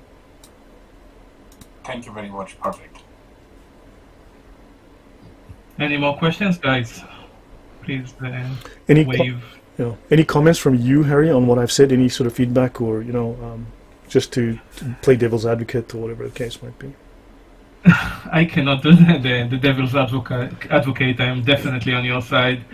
I think that what you're doing is the work of a warrior, and unfortunately for me, very few people realize the dangers of Islam. Yeah. And so I think that you bring that to light, especially with what's happening today in Europe. People have to wake up to recognize the danger, because it's going to bite them and it's going to be vicious. Okay. So then I'll finish up and I'll go through this final Sharia manual to talk a little bit about Islamic warfare, to give people perspective, and if no one's willing to. So I've jumped forward to a page, and this is actually the final page I was going to cover, but I'll start here and go to the beginning and come back here. This is part of, now this is not the full context. I'd have to do a show on jihad specifically, right, Islamic warfare. But this is the most, now we saw the most detailed and complete Islamic Sharia manual. Okay, if it is not the case that is the most detailed and complete Islamic Sharia manual, as Muslims may or may not say in the comments, or may or may not tell us, then if it's not, please specify in the comments which one is. Give us the name of the book, the name of the scholar, and which chapter we can find the rulings that are authoritative, if the ones that I provided are not. Because Muslims are going to make assertions. They're going to say, no, it's not, it's wrong. Well, I've provided the name of the book, I've shown you the page, you can download it for yourself. So if you say this is not authoritative, show me which book is authoritative. Now, unfortunately, this does leave Muslims in a bind, because it is unlawful, because it is treason. It is treason for a Muslim to reveal the Sharia. Okay, for multiple reasons. I'm not going to go into that right now, but it is treason for Muslims to reveal Islamic law to a non-Muslim. Okay, there are some very minor circumstances where they can, to a very minor degree, but they cannot do so. They would be violating the law. They would be revealing the weaknesses and the secrets of Islam, and they could suffer the death penalty, potentially. So therefore, they cannot reveal the Sharia. The only option they have is to lie about it. So understand. So I appreciate your opinion. Your opinion is nonsense. I have no time for it. You show me the opinion of your scholars. So if I show you, for instance, the opinion of the Pope, right, in Catholicism, and I say, here's what the Pope says, and then some Catholic says, well, I don't think so. You know what? That's a heretic. He's an apostate. I don't care what that's one person out of billions that has an opinion. Who cares? Your opinion has no value. If your top scholars, your absolute infallible scholars who can never make a mistake, say something, who are you to have an opinion? Okay? So, show me the book, give me the name, give me the page, give me the chapter, then we'll talk. Whoever enters Islam before being captured may not be killed, nor his property confiscated, or his young children taken captive. So in other words, if you are captured before you become a Muslim, you can be killed, your property taken, and your young children taken as slaves. When a child or woman is taken captive, they become slaves by the fact of capture. Okay, I think that is very, very clear. And the woman's previous marriage is immediately annulled. These laws, the Sharia, can never be abrogated. The Sharia can never be abrogated. It is permanent for all time. Okay, so if your wife or child are taken captive, you are killed, more than likely. Your wife and child become slaves. She may become a sex slave. She may be sold. Your kids might become sex slaves. You never know.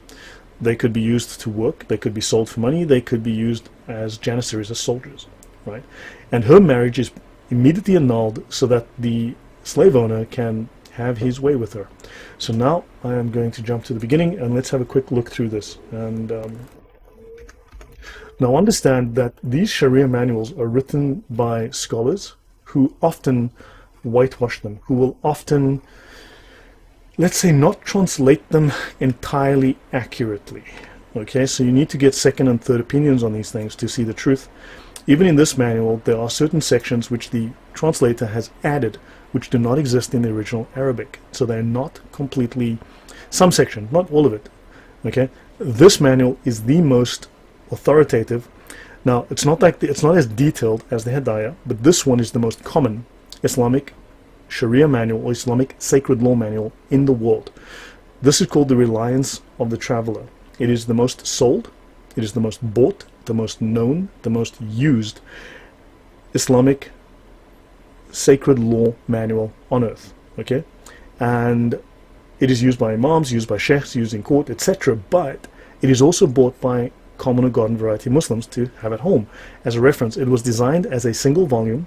It has a little bit of everything, so that it covers the authorities from all of the different schools, gives you the most authoritative rulings from all of them. So the beauty of this one is it's one volume, it was easy to carry, it had a little bit of everything, and it tells you where to find the rest of the information. So this little compendium is very, very helpful. So let's have a look here at the index. Apostasy from Islam is Ridda. Notice it says here, whoever voluntarily leaves Islam is killed. I think that's pretty clear. There's no ambiguity there. We can go there a different day. We can talk about apostasy from Islam, and yeah, they have to kill you. There's no argument there. There is no indemnity or expiation for killing an apostate. It's okay. Go and do it. No problem. Allah loves you. Now let's look at jihad, the legal, the Shari definition of jihad. Of the 14 different kinds, we're now going to see the main definition of jihad. The meaning of jihad, section 09.0, the scriptural basis from the Quran for the jihad, as well as the hadith. The obligatory character of jihad, jihad's obligatory. Who is obliged to fight in jihad? The objectives of jihad, and regarding Jews, Christians, and Zoroastrians. The rules of warfare, and blah blah blah. So 597, I need to go to page 617. So this is page 597. I'm now going to jump ahead to page 617. We're going to go up to page 622 within the reader. Now, this is the legal definition of jihad. You will find this in numerous Sharia manuals. They all have similar wording, right? They all agree on this.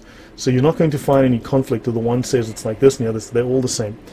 The section here in black I have taken out. I can show you this in a moment, but I've left it out because this section was added by the translator. It does not exist in the original Arabic. It is actually based on a fabricated hadith or fabricated narration about Muhammad. Muslims will go on and on about that's a weak hadith, that's a weak hadith, that's weak, we can't trust it. This is actually fabricated, and they love it because it says what they wanted to say. They love fabricated lies when the lie goes in their favor. So this is the original. Jihad means to war against non-Muslims and is etymologically derived from the word mujahada, signifying warfare to establish Islam. The scriptural basis for jihad prior to the scholarly consensus, the ijma, the consensus of the scholars, that is the final version of Islam. Remember when they say it's how it's interpreted? Well, the ijma, what we're reading right now, is the final consensus, the final understanding, the final interpretation, the finalized version of Islam with all of the confusion removed. The scriptural basis for jihad prior to scholarly consensus is such Quranic verses as fighting is prescribed for you, Quran 2:216. Notice they've taken just a fragment of the sentence. Muslims always claim that's out of context. Well, your own Sharia, by your own scholars, your own mujtahids mutlaq, your perfect scholars, even they take things out of context. Slay them wherever you find them, Quran 4:89. Fight the idolaters utterly, Quran 9:36. And such hadiths as the one related by Bukhari and Muslim, that the Prophet said, I have been commanded to fight people until they testify that there is no God but Allah, and that Muhammad is the messenger of Allah. If they say it, they have saved their blood and possessions from me. Again, in accord with the law that we've just read. Okay, I will continue. We're going to page 622, so I'll stop at places. The obligatory character of jihad. Jihad is a communal obligation. When enough people perform it to successfully accomplish it, it is no longer obligatory upon others. Remember, the ones doing it are doing it out of azima, strictness. And the other ones, the other 9 billion or whatever Muslims, however they are, they're the ones following rukhsah. They're not required to. They're exempt because others have made this act, this devotion to Allah of murdering non-Muslims. He who provides the equipment for a soldier in jihad has himself performed jihad. So the Muslim who pays zakat, who doesn't tell the policeman about something he saw, whatever he does, he's doing jihad. There are 14 kinds of jihad that we know of. Those believers who are unhurt but sit behind are not equal to those who fight in Allah's cause with their property and with their lives. Quran 4:95. So your common God and rukhsah Muslims are not equal to those who kill and are killed in jihad for the sake of spreading Islam. If none of those concerned perform jihad and it does not happen, then everyone who is aware that it is obligatory is guilty of sin. So jihad was a communal obligation. Okay? And there are two possible states in respect to non-Muslims. Now it says here, notice this is in accord with Hedaya. We can go through multiple different Sharia manuals, you'll find the same. So there are two possible states in respect to non-Muslims that Muslims can adopt. They can see us in two ways. The first is when non-Muslims, that's you, are in their own countries. Denmark, Greenland, Ireland. In which case, jihad is a communal obligation, and this is what our author is speaking of when he says jihad is a communal obligation, meaning upon the Muslims each year. So if they're in Arabia and you're sitting at home enjoying your hot cocoa in Denmark, Muslims are required to come knocking on your door to steal your wife and daughter and kill you and take your cows and your land and your country, because it is obligatory upon them to do this. Okay, so if you are in your own country minding your own business, Muslims are required to come and invade you. So there is no religion of peace, there is no defense. That is a lie. Please show me, if you're a Muslim, show me the Sharia, show me the fiqh. I want to see. Scholar, book, chapter, verse, you show me. I am not interested in the Quran. You can't even show me how to do the prayers from the Quran. It's incomplete. You can't show me a proper listing of the 5 pillars of Islam. You can't even show me the 5 prayers properly laid out. How to do the prayers. It's not in the Quran. Okay, it's in the Sharia. So, okay, so yeah, let me just finish this. So I'm on 5, I'm now on 618, so I'll just continue. Okay, so there's only the second cause is when others invade Muslims, but that's second. Primarily, they must invade you first. Okay, do to others before they do unto you. That's very Islamic. Jihad is personally obligatory for everyone able to perform it, male or female. Okay, that's everyone. That means sudden jihad syndrome is a real thing.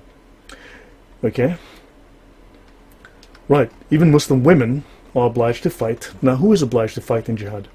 Those called upon to perform jihad when it is a communal obligation are every able-bodied man who has reached puberty and is sane. Now you'll notice that since 2015, when there were these jihad attacks that happened all over Europe, there was this massive outbreak of lone wolf attacks. You know, there were large packs of lone wolves roaming around Europe killing people. And two, there was a large outbreak of mental illness in the Islamic community. Oh, he's not well. He's not well. In Canada, he's not well. In New Zealand, he's not so happy up here. Okay? In England, then France, in Belgium, he's not so happy. No, they're required to be sane. The claim of insanity is a lie. Muslims who go on jihad are required to do it rationally. Why? Because of niyat, intention. I mentioned intention earlier. Allah judges the intention, not the action. So if you do this without a clear intention to worship Allah, to glorify Allah through stabbing a girl to death in the street, or to drive over babies with your truck, if you don't do this with a clear intention as worship to Allah, Allah doesn't accept your worship. Okay? So you have to be sane and you have to be clear about what you are doing. So don't believe the lies. It really is a joke. Okay? And they will lie to you whole day, every day, for free. It says here, it is offensive to conduct a military expedition against hostile Muslims without the caliph's permission. Fantastic. So then a caliph was ordering these Muslims to go and kill in jihad on the streets of Paris, on the streets of London. Although it does say, if there is no caliph, no permission is required. So maybe they don't need a caliph. You must have a caliph. You don't need one. You must have it. Just go kill them. Don't worry about the caliph. There you go. Every single law, read my lips here, please. And my name is not George Bush, though. Every single law in Islam has an out, has its opposite, has its reverse. There is not a single ruling in Islam that cannot be broken, that does not have its opposite when necessary. This is a fundamental function of Islamic law. Okay? It's one of the 6 pillars of the Sharia, but that, again, is a story for another day. So Muslims may not seek help from non-Muslim allies unless the Muslims are considerably outnumbered and the allies are of goodwill towards the Muslims. And now the objectives of jihad. Let's have a look. I'm going to zoom in here. The caliph makes war, or the non-caliph, as necessary, the single Muslim, makes war upon Jews, Christians and Zoroastrians, provided he has first invited them to enter Islam in faith and practice. And if they will not, then invited them to enter the social order, subjugation under Islam, by paying the jizya. It's not a poll tax, it is punishment, it is retribution. And understand, of course, if he doesn't invite them, that's also okay too, as we saw in the other Sharia manual. The war will continue until you become Muslim, or else you pay the non-Muslim poll tax in accordance with the word of Allah, the Most High. Fight those who do not believe in Allah. The war, the Islamic war, will continue forever. It will never stop. Okay, and I'm coming towards the end. Until they pay the poll tax out of hand and are humbled. We saw that in the definition of deen, that's Quran 9:29, they're speaking about you being humiliated and subjugated under the authority and control of Islam. And they say that, of course, there is no compulsion in religion, which is known as a lie. That is, so they will always quote you Quran 2:256, which is there's no compulsion in religion, which is a complete lie that is abrogated. It is abrogated by Quran 3:85, which says no religion other than Islam will be accepted of you. Go look up Quran 3:85 as the opposite, as the cancellation, the inverse, the opposite, the rejection of Quran 2:256. Nothing but Islam will be accepted from them. For taking the poll tax is only effective until the descent of Jesus. Because you may not be aware, but Jesus is a Muslim. Jesus will come back at the end times. He will destroy the churches. He will break the cross. So he will destroy the churches, destroy Christianity. He will kill the Christians for not worshipping Muhammad. Did I say worshipping Muhammad? Well, we need to get into that story because Muslims do worship Muhammad. He is considered the real Jesus, the genuine Jesus. Okay, the real Jesus figure, right? In fact, he is the Shiloh. If you look at the prophecies in Genesis, right, he is the Shiloh. He inherits the scepter of power from God, and he has power and authority over all mankind at the end times. Okay, and Jesus is a servant of Muhammad, who will come and do his bidding, and that's a long story on its own. That's an interesting story on its own. So, Jesus will rule by the law of Muhammad. So Jesus is a Muslim. Bet you didn't know that. And now we'll come to the end. Okay? So the caliph fights all other peoples until they become Muslim. Even the idol worshippers either become Muslim or agree to pay the poll tax, or they are killed. And yeah, we're about to, and the rules of warfare, it is permissible to kill old men, meaning someone more than 40 years of age, and monks. Now notice the previous Sharia manual we saw said don't kill the old men. There actually was a passage in there, and don't kill the monks. Now it says, hey, go ahead and stab them in the eye. Don't worry about it. Behead them, stab them, burn them, whatever, it's okay. I know the other book said don't do it, but you know, I mean, Islam, right? And yeah, here's where we're going to end. Whoever enters Islam before being captured may not be killed. So if, in other words, if you think, oh my gosh, I better convert now because I don't want to die, then you may not be killed, nor your property confiscated, or your children taken captive, except we can go to other rules that say if you convert before being captured, you can still be killed. So yeah, we'll get to that another day. So there's just, Islam makes no sense whatsoever unless you're drunk and insane. So when a child or woman is taken captive, they become slaves by the fact of capture, and the woman's previous marriage is immediately annulled. When an adult male is taken captive, the caliph considers the interests of Islam and the Muslims. He decides between the prisoner's death. Notice it just said here, don't kill them, but now the prisoner's death. Release without paying anything, or ransoming him in exchange for money, or for a Muslim, which is called extortion, or for a Muslim captive held by the enemy. If the prisoner becomes a Muslim, the caliph chooses any of the four alternatives. Then he may not be killed. Okay, I may have spoken too soon there, and any one of the other three alternatives is chosen. Okay, I have to take that back. That's the rule. Although, understand that this can be broken. There is not a single ruling in Islam which cannot be broken. Okay, when they need to break any rule, they can break any and every rule. Don't believe everything you read, because I certainly don't. I was doing 80, I got pulled over on the highway, and the cop said, didn't you see the sign said 40? And I said, no, I don't believe everything I read. Neither should you. Okay, so let's give an old joke a home week. Sorry, I was giving away some old jokes that I don't need anymore. Okay, it is permissible in jihad to cut down the enemy's trees and destroy their dwellings. They'll always say, no, we can't burn your trees. Yes, they can. And I'm going to stop here, okay? Truces. Truces are only if they're too weak to fight, or if the truce gives them a tactical advantage superior to actually going out and killing you.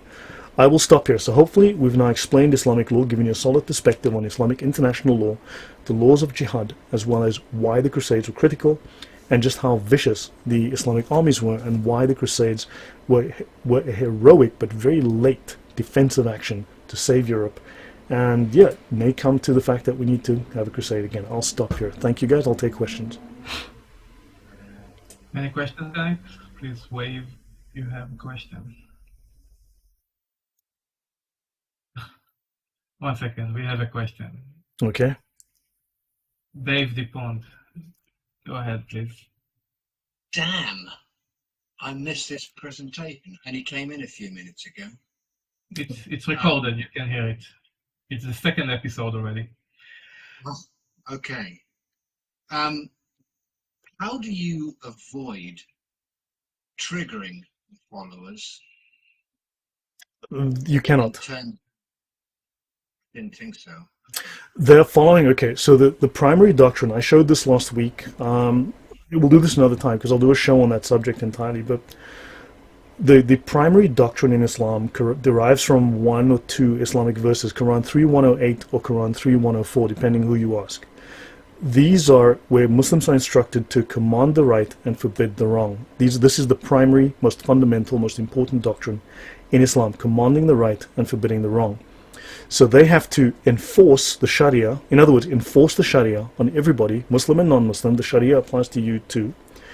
And they must forbid the wrong. In other words, they must prevent their own people, as well as you, non-Muslims, from doing anything contrary to the will of Allah and the will of Muhammad.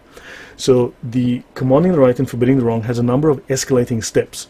Now understand, they don't have to follow these steps in sequence. They can go straight from, I don't like what you did, to stabbing you in the eye to kill you, right? Or beheading you on a British street, if they feel that's appropriate, or they just feel like it.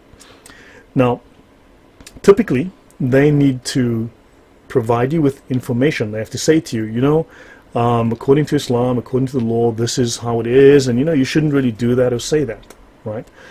If that providing of advice, of information doesn't work, they need to use sweet words. That's the second step. I covered this last week. I showed the references within the Sharia. They have to use sweet words. They've got to say, you know, blah, blah, nice, nice, nice, nicey, nicety, nicety, nicety. If that doesn't work, they then have to switch immediately to using abusive, vile language. The Sharia actually explicitly says they have to abuse you.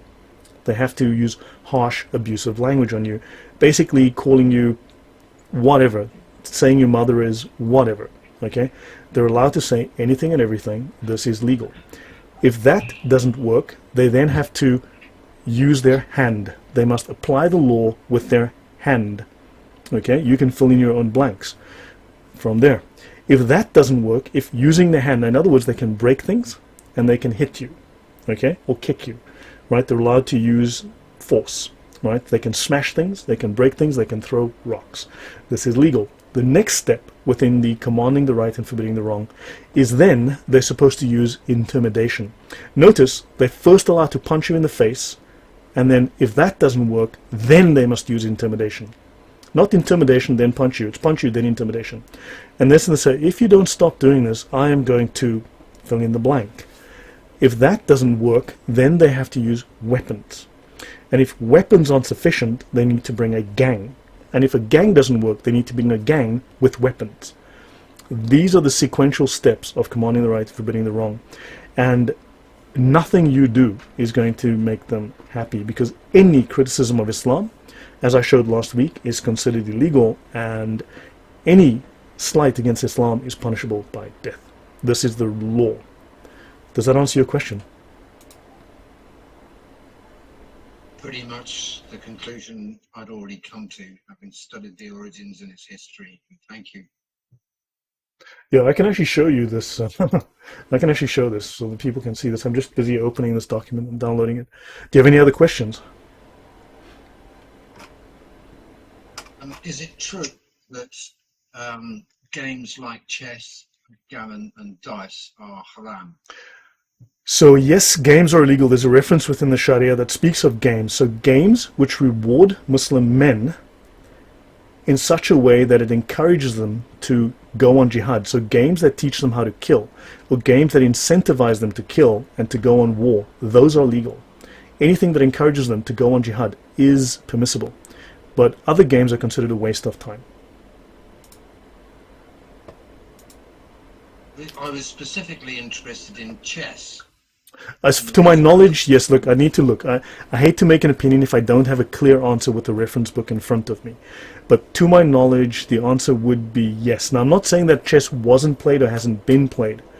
Okay? The Sharia is flexible. In other words, depending on the time or the day or the period or whatever, who's in charge or whatever the case might be, for diplomatic reasons. But generally speaking, such pursuits are considered a waste of time. So games...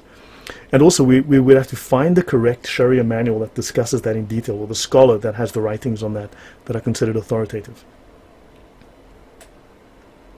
So briefly, have a look here. The summary of the unsheathed sword against the one who insults the messenger. Notice, not the one who insults Muhammad, the one who insults, not the one who insults Allah, the one who insults Big Mo, right? But this is by Shaykh al-Islam, Ibn Taymiyyah. He's the very first to gain the title, the Shaykh al-Islam. Is the very first Muslim scholar. So this is a major Muslim scholar, the very first to gain this honorific, this major title as scholar. The book is called The Unsheathed Sword Against the One Who Insults the Messenger. And it tells us here in the index, let's just go straight to the index, whoever insults the Prophet is to be killed, whether they are a Muslim or a disbeliever. So if you were asking me, how do you not offend them? Well, it's going to be very hard. The second issue, killing is prescribed on him, the one who insults Muhammad, and it is not permitted to imprison him or show him favor or to ransom him. So even if you've now converted to Islam, but they can still kill you. Understand? All of these rules, they can fiddle around with these rules and find a way to kill you. Any Muslim or non-Muslim who insults the Prophet is to be killed. I think that's pretty clear. So let's have a look at this book. Now this is a Sharia manual which claims the following. The contents of this book concern the Islamic ruling upon those who insult the final prophet and messenger, Muhammad. So this is to give us the legal rulings of Islam upon those who insult Muhammad. How is insult defined? Well, that's subjective, isn't it? So you don't know. They could just decide, I don't like your face, you've insulted Muhammad, as it happens in Pakistan all the time. You drank from the cup of a Muslim, and you're a Christian, and you have defiled the cup because you are dirty. You're a filthy, kafir, you're a filthy non-Muslim, your lips touch their cup, therefore you've insulted Islam, you must die. This has happened. This still happens in Pakistan today and other places. So it says here, if they do not become Muslim, they are to be killed by the sword. Okay, so let's have a look here. But let's have a look at this. So the objective of this work was to clarify the Islamic ruling on this subject, okay, on insulting. So the first issue, the one who insults the Prophet, whether Muslim or disbeliever, is to be killed. And let's have a look briefly. I'm just going to skip over some stuff here, but we'll just see here what it says.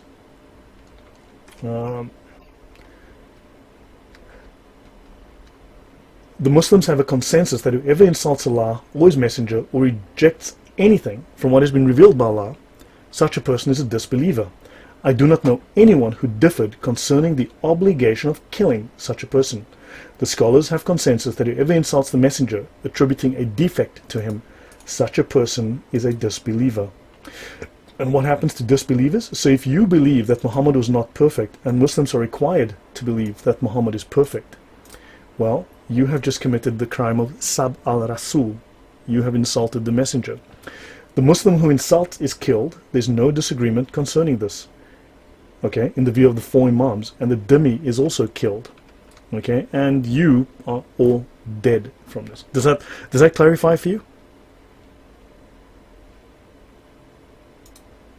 Yeah, very good. In fact, I'm just trying to download the PDF. Okay, fine. Any more questions?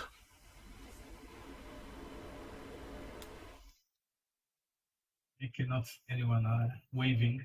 I have a question about Muhammad. Of course. Please correct me if I'm wrong, but I remember that he was illiterate, if it's true, and also that he was basically attacked by a demon when he received the prophecies, and then he was convinced by his older wife that it was actually a god or something like that, or yes, she was the one who. Okay, so again, I prefer to have references in front of me. So okay. All the prophets of the Old Testament basically met God, okay, usually on a mountaintop, on open space in the light, whereas Muhammad went into a cave. Okay, so he went into a cave, and of course very often with the prophets usually there was a witness to this, and they met God, right? In Muhammad's case, there were no witnesses. He was alone in a cave, and a demon grabbed him and choked him or squeezed him. His wife is the one who convinced him that he had met Allah. Now, he did not meet Allah, he met supposedly the angel Gabriel, right? Or an entity that supposedly claimed to be the angel Gabriel. Now, he spent some weeks or months wanting to commit suicide, wanting to kill himself after this encounter. So he tried multiple times to kill himself after this encounter. Now, there is evidence. I need to, again, look into this. I found some research. I'm not entirely happy with it. I don't think it's sourced well enough. But there is apparently evidence that his family, his Arab family, were involved in the occult, that they were involved in various strands of worship of the occult within that region. So he comes from an occult background. At least his family does, his wife, his uncle, his grandfather, and so on. So there's lots of stories there. For instance, there's some contradictory stories in the hadith where it says Muhammad's illiterate. However, one of the hadith around the time where he's dying, he asks for pen and paper so that he can write down some instructions for his family. So there are stories, and he was a merchant, supposedly a very successful merchant. Now, how do you be a merchant and you can't record your sales? And there's questions around that. I think the question of there's a difference between illiterate and being able to write in terms of language. Right. In fact, English in the UK is taught. When I went to school, there's two things were taught separately. I think the illiteracy, maybe. Have you heard of the name Waraka? Yeah, I'll get to that. So technically, he was a man who had no letters, which could mean he didn't know how to write. Doesn't mean necessarily he didn't know how to read. So yes, you could interpret that, I believe, that way. Waraka is Waraka ibn Nawfal. He is the monk that is the cousin of his first wife, Khadija. Now, there's a lot of discrepancies around her age, because the commonly accepted age of, now apparently the number 40 must have some kind of occult or spiritual significance within Islam, because Ali Baba and the 40 Thieves, his wife was 40, but she bore him 6 kids. Now, for a 40-year-old woman to have 6 children from the age of 40 onwards is highly unlikely in the 7th century Arabia, right? So, when you go, there's a book called Popular but Untrue, or Popular but Inauthentic Stories in the Hadith or something, or stories about Muhammad. Popular but inauthentic. In other words, false stories that are popular, mythical stories about Muhammad. That's a very interesting book. I can actually bring it up and show you guys, but another day. But they claim, the scholars claim that his wife was 25, but Muslims will swear on a grave that she was 40. And yet the scholars will tell you she's 25, 28, she was 36, she was 32. They give you multiple different ages. The common ages from the scholars who say, look, I mean, if she had 6 kids, she had to be like 25. You know? So, back to Waraka. So Waraka was, some say he was an historian. However, we can, I think, reasonably conclude that he was a Gnostic. So he was heretical. Now, I hate the term Gnostic Christian, or Gnostic Christianity, because it's anti-Christian. It's a heresy. It's completely a violation of Christian doctrine. So the Gnostics, and scholars very, very disingenuously speak of different kinds of Christianities. Look, if you have, if you have different kinds of cars, like ones with square wheels pulled by donkeys, and one with petrol engines, and one that are pulled by slaves where you use whips on them, those aren't cars. Those aren't different kinds of cars. I mean, those are not cars, right? So he was supposedly a priest who, supposedly a Christian, but as far as we can tell, he was a Gnostic, and he had taught Muhammad. He married, in fact, he was the one who married Muhammad and his first wife. So he taught Muhammad lots of Gnostic myths, Gnostic beliefs, which were eventually incorporated into Muhammad's beliefs and in the Quran. Sorry, yes, Waraka, go on. So I had heard that he was maybe a scribe or a translator, and that because Muhammad had lost his father quite young. Muhammad's father died 4 years before Muhammad was born. Oh, yeah. Okay. So Muhammad's dad died 4 years before Muhammad was born. Yeah. So you figure that out. You do the maths on that one. No, there's this thing that the storm can hang around for quite a long time, I know. But what I was going to say was that Muhammad used to suffer from, should we say, something like panic attack. Okay, so the story is, according to, so this story seemed, now one theory, shall we say, okay, one theory is that he was an epileptic, he was an auditory epileptic. So he suffered from fits, that's why he banned music, because apparently music caused him to have epileptic fits. That's why music was banned in Islam, except for a particular, very basic kind of music which did not trigger his epilepsy.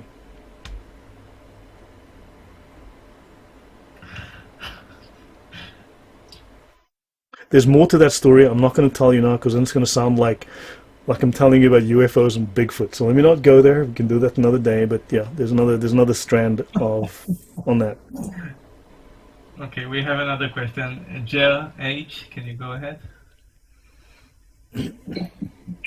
Hello, can you hear me? Yes. Yeah. Yes. Yeah, perfect. Just one more thing. Is it true that Muhammad married? There's some talks that he was some kind of a pedophile, some girl at age 8 or something like that. So he married his second-in-command's daughter, who was only 6 at the time. Okay, she fell ill from some disease, and he held off from having sex with her until her hair grew back after she got well, and he consummated with her when she was 9. Okay, so basically the day she turned 9 or the day after. Now, of course, this would be the moon calendar. So according to that, she would have been 8 years and 11 months old, or 8 years and 10 months old at the time that he had sex with her. Anything that Muhammad did is both legal and moral within Islam, so therefore it is legal and moral for Islamic men to have sex with young girls. Now, of course, Muslims will deny this. They will try and claim she was 19 or 18. However, the most authentic volumes, the most highly regarded scholars, including his cousin Ibn Abbas, if I remember, Ibn Abbas, as well as the Sahih narrations, the authentic narrations by Sahih Muslim and Sahih Bukhari, the most authentic, the most highly regarded of the canonical narrations about Muhammad, all very bluntly state that she was 6 years old. Now, On that score, last week I covered very explicitly and very clearly the Islamic law on marriage and divorce. Says, someone, please, you're making a noise, so please mute your microphone. So the Islamic law very clearly and explicitly states that there is no minimum age for sex with a girl in Islam. So a Muslim man is able to, as long as he feels, in his opinion, he's not going to tear her vagina, it's legal for him to have sex with an infant. They define it as infant, and in Islam an infant is defined as a baby in the cradle. So it is perfectly legal, and I showed this last week. I went through 3 different, I think, Sharia manuals, and I showed some of the references. I can do a show on this, but yes, so by Western standards, Muhammad was a pedophile, and Islam permits pedophilia. Yes. Does that answer your question? Hey, I muted it because of the sounds. 1 second. Yeah. Yes, go ahead again.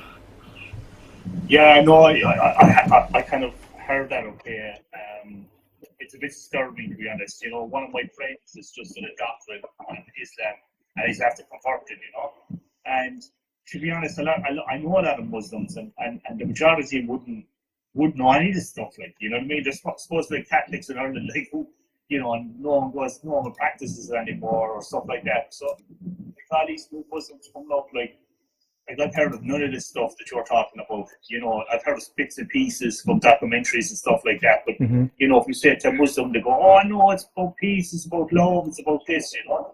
But the stuff that you're quoting tonight, like it's blowing my mind. You know what I mean? And Right. I'd love to actually get this, my friend that's doing his doctorate on this, to look you up on YouTube and see what he thinks of it, you know? Look up my name, Lloyd de Jong. I do speak of this. I have spoken at length on this. I've done shows. I can show you right now, but I showed it last week in the previous show, and you can look in the references. Get the Reliance of the Traveler. The links are in the show notes. Get the Reliance of the Traveler. Look up the word prepubescent. Look up the word infant. Okay? And then also go through the Hedaya. Look up prepubescent. And then also, in the previous show, I showed the Digest of Muhammadan Law, okay, which is still in use in the courts in Pakistan, as is the Hedaya. Okay, so the references I showed are still in use in the court system in Islamic countries today. And they very explicitly tell you that sex with prepubescent, they don't specify a lower age. Okay, there is no lower age limit. It is perfectly legal. Wow, great stuff. Thank you for the information. You're welcome. And just one other question for yourself. Why have you dedicated, I probably missed this, but why have you dedicated your life? Are you afraid of Islam doing something to the West, or do you think they have a plan to take over? Of course they do. You know, I don't think that's open for debate. But I worked in the Middle East for 11 years. I traveled extensively throughout the Middle East. I was working in national defense. I traveled. My job is to make sure that groups like ISIS didn't blow things up and kill people. And it was after I went to Lebanon, which was nominally a Christian country, that I saw what Islam had done to it. And I realized, I need to understand this, and I need to talk about this. And Islam is, and I say this as honestly as I can, it is filthy. Islam is vile. It is disgusting. And I can't phrase it any other way, because once, whatever the topic, we go into the Sharia. I don't care about the Quran, that's not important. You go into the Sharia, the laws of the scholars, and it is the most vile, filthy thing you've ever read. wow. Thank you. You're welcome. What advice would you give to places where the enclaves have established themselves in terms of making sure that the vulnerable and also the people who are naively unaware, as many middle-class fools where I am are, as to the potential threat? I mean, I've been banned from certain retail, even a farm shop, by a woman who was selling pork pies, because I was silly enough to publicly criticize the creed. Wow. Yeah, look, unfortunately, Islam, without lies, Islam dies. That's a fairly common saying you'll see. All you can do is speak the truth, right? Now, I'll give you a basic, okay, so So Islam, because it couldn't defeat the West militarily, it has to do so by stealth. Right? It has to do so through infiltration and propaganda, ideological warfare. Now, ideological warfare has, shall we say, three main basic components: shame, amnesia, and irrationality. Shame. You will not defend what you're ashamed of. So, you're a racist. Your people practice slavery. Oh my God, look at the Atlantic slave trade. Look at the 350,000 slaves that went to both America and Canada. Let's ignore the 14.5 million slaves that went to South America, to those brown people who just loved their slavery. You know, those 30 times more slaves that went to those guys. And let's ignore the 80 million slaves that went to Arabia, that the Muslims took to Arabia from Africa, of whom 90% of them died. And of course, there are no blacks in the Middle East today because they cut off the willies and the balls of all of these slaves and made sure that they killed the babies, because the Muslim Arabs were vicious. Right? So let's ignore the 80 million dead slaves that went to Arabia. Let's focus on those 350,000 slaves that went to America and Canada. So shame. So if you are ashamed, you will back down. You will shut up. So shame is the first prong of attack. 2. Amnesia. What you've forgotten, you cannot draw inspiration from. So destroy your culture, destroy your statues, modify your history to forget things, to change things. So you cannot draw inspiration from your culture. You cannot say, but I love pork and I hate this Islamic nonsense, right? So in other words, so there's a combination of shame and amnesia. If you've forgotten the Crusades, if you've forgotten what happened, you cannot be aware of threats, because one of the prime function of this is that you become unable to recognize and respond to threats. You are unable to tell ally from enemy, and therefore your defense mechanism is not triggered and you do not respond when you need to. So that is amnesia. The third is irrationality, the destruction of reason, the destruction of logic. So they need to destroy logic. So I feel like a woman today. I'm a girl. I identify. In other words, I pretend to be. Okay? I pretend to fart the smell of roses. We all know it's not true. Okay? So Islam, unfortunately, I won't go into depth here, but I need to prepare a proper argument and discussion on that. But the destruction of reason. So in other words, when you bring up facts, okay, facts, logic, and reason, history must be destroyed. So when you bring up facts, they will attack you. Okay? So all of these three work together. Okay, now there are multiple different things. Now, in terms of defending against this, 1, these people will perpetually, non-stop, relentlessly push this nonsense. You have to, you are obligated, morally, you are obligated to fight against it. Okay? Because when you do, you need to identify there's a lie and you need to go after that lie. Because, so, there are lots of bad experiments in science. There are lots of very bad experiments in psychology. Psychology is a lot of crap most of the time. But one of the most interesting and most repeated and verifiable experiments is called the Asch conformity experiments. These go back to the early 1950s. So, short version, he takes a bunch of students, or actors, or whichever, and he takes another student, dumps him in the class, and he draws on the board, I don't know, a horse, a dog, and a carrot. And he points at the carrot and he says, horse. And all the students go, yeah, that's a lovely horse. And he points at the horse and he says, dog. And everyone's, oh, that dog is so beautiful. And the student, that's the control, he's dumped in there, and he goes, that's a carrot, that's not a horse, that's a dog, that's not a horse, but that's not a bunny, that's a carrot. And the other students look at him, and eventually, out of shame, out of embarrassment, out of the desire not to cause a scene, just he goes along because his life will be easier, and he says, yeah, that's a great looking horse, even though they're pointing at the carrot. Okay? This experiment has been repeated successfully, and this is how you gain compliance. Okay, so you create an ideology that denies the truth. Okay, even when it's given the truth, it will fight against the truth because it causes too much pain, right? However, what was discovered as a corollary to this is that when one person, be it one person in a group of 2, one person in a group of 5 or 10,000, if one person is willing to stand up and say, that's bullshit, that's a freaking carrot, don't you tell me, suddenly what happens is the ability to control the minds of the others, the ability to infect the minds and to bend their will. I'm trying to think of a word and I can't remember.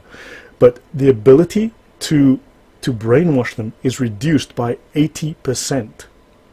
The effect of the brainwashing, because one dissident stands up and calls crap on the whole scene, reduces the ability to brainwash by 80%. And not only that, he not only diminishes the effect of the message to brainwash others, but he also starts to snap others out of the spell. He breaks the spell on others. So other people go, he's right, I agree, that is a carrot, that's not a freaking rabbit. Understand?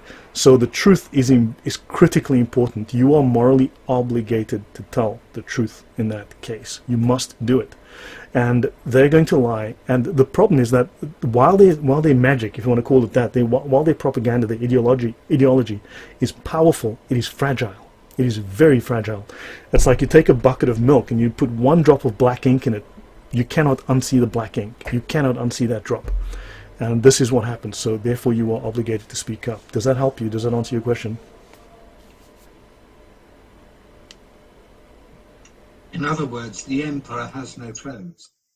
The emperor has a small willy to go with it as well. Yeah.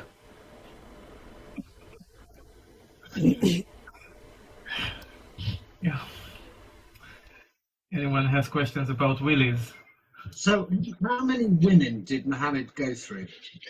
So he actually is called in one of the histories, he's called a womanizer.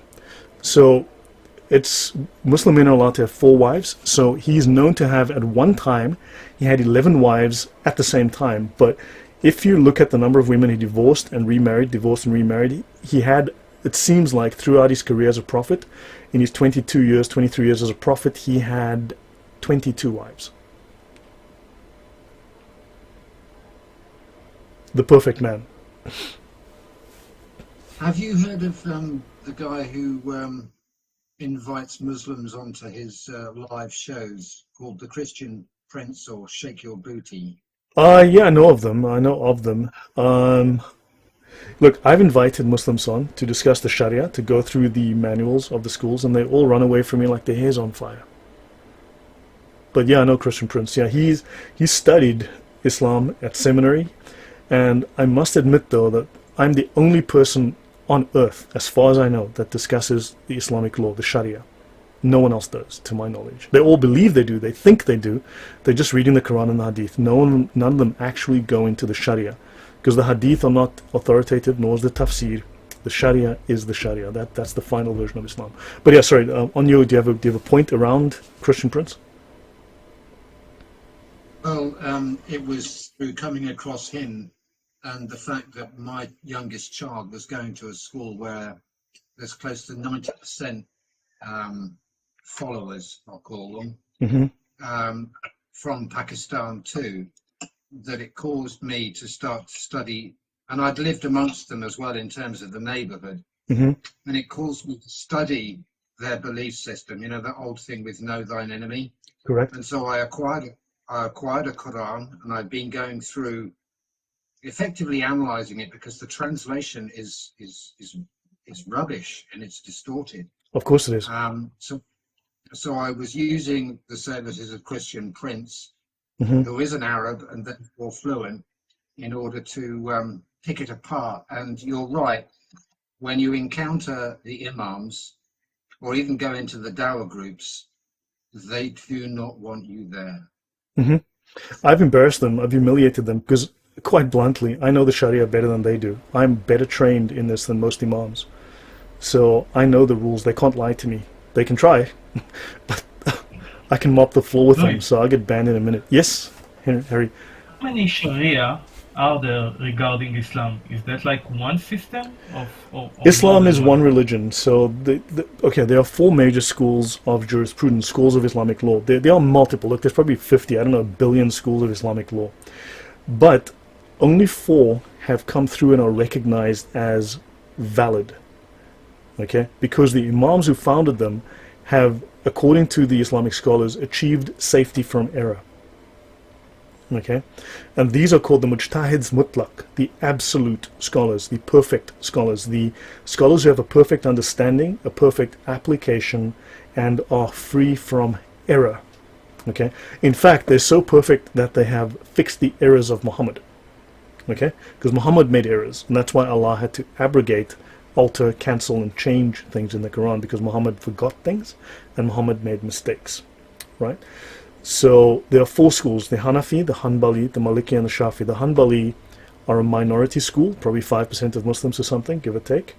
Then your largest school, okay, they're like more like the slightly more ascetic school, the stripped down version.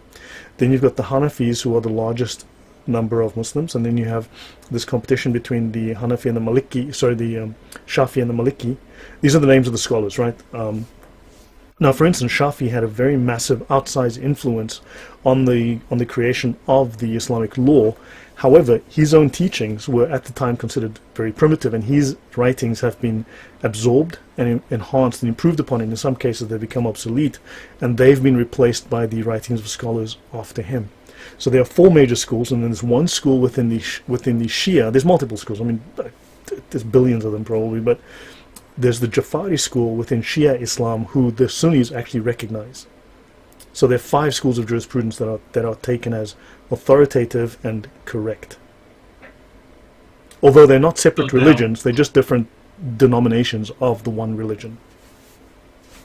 So those people are voting in order to decide who is the final authority? No, this happened 800-900 years ago. So that was decided upon hundreds of years ago. It was finalized in the 13th, 14th century already. Although, shall we say that the final things were finalized in the 14th century, but during those hundreds of years they finalized all of their doctrines. I understand. Thank you. Any other questions? Please wave if you want to ask a question. Just one on the Baha'is. They're not a pick of Islam as well. I think they believe in Baha'u'llah. The Baha'is would be, according to Christian faith, they'd be heretics, because they're like a synthesis. They're like, I know very little about them, okay? I know very little about them. I don't think they're a threat. I don't think they're worthy of, but then again, you never know. They could be hiding in plain sight. But the Baha'is try to synthesize all these different faiths, and they try to preach, peace and love and all that. So fine and well, good for them. As long as they're not trying to rape my wife or stab me in the face, I'm good with that, Okay. Why do you think the administration systems of state, certainly in the UK and other places, are protecting and almost sponsoring the introduction of Islam? You've got so we'd have to head into conspiracy theory territory, but you have the long march through the institutions by the socialists. Remember, communism is the end stage of socialism, where you go back to the garden where the government withers away, the state withers away. There's this mythical state where we all go back to the garden and we pick berries and live with our clothing, or whatever the case might be, right? That's the end state of communism. Now, socialism is obviously the method to get there. And so you've got the communists who hate the West and who are anti-Christian, and you have the Muslims who are anti-Christian and hate the West, and they are working together. Also, the Muslims have a lot of money, and they have been spending money to influence politics around the world. They've inveigled their way. Now, people blame the Jews here constantly, but when you start to look at the evidence for what the Arabs and what the Muslims have done, that starts to stack up, because quite bluntly, who's got more money? Okay, the Israeli state or the Saudis who are floating on oil, right? Who has more billionaires in the country, Israel or Saudi Arabia? So when we start looking at the money, right, you start following the money trail, trust me, the Muslims are just so wealthy. And they've been using this to buy influence, to intimidate, and they've been founding, just like the Chinese have founded these Confucius Institutes in university, the Muslims have been doing the same, funding the top 13, especially. They've targeted the top 100 North American universities, for instance, but the top 13 have received billions of dollars in funding, most of it undeclared, most of it even unknown. So they have been funding, shall we say, research and, friendly behaviors towards them, friendly attitudes, and they've been paying for things to go their way. So they have been infiltrating the banks, the governments. And also I would say that it's very likely there are many, many secret Muslims. If you look at Barack Obama, I would say he is a Muslim. He might claim otherwise, but Barack Hussein Obama, he is a Muslim. His name is Islamic, and his behaviors, the things you see him do. He's certainly very Islamic friendly in many ways. He went to Al-Azhar University as his first act as president to bow and scrape to the highest authority of Islam, and various other things. And I know for a fact, when I worked in security, that many black American celebrities have converted to Islam but won't say so openly. Then you've got like guys like Keith Ellison. You look at the Muslim Brotherhood, they are everywhere. So they've been infiltrating. Yeah, go on. The Shriners, maybe you can say something about them. I should do a show on that separately, so then I can. Okay, so the Freemasons. Now I'm going to throw a spanner in the works because I take exception to a lot of people that I think are easily gullible, and in many cases just outright stupid.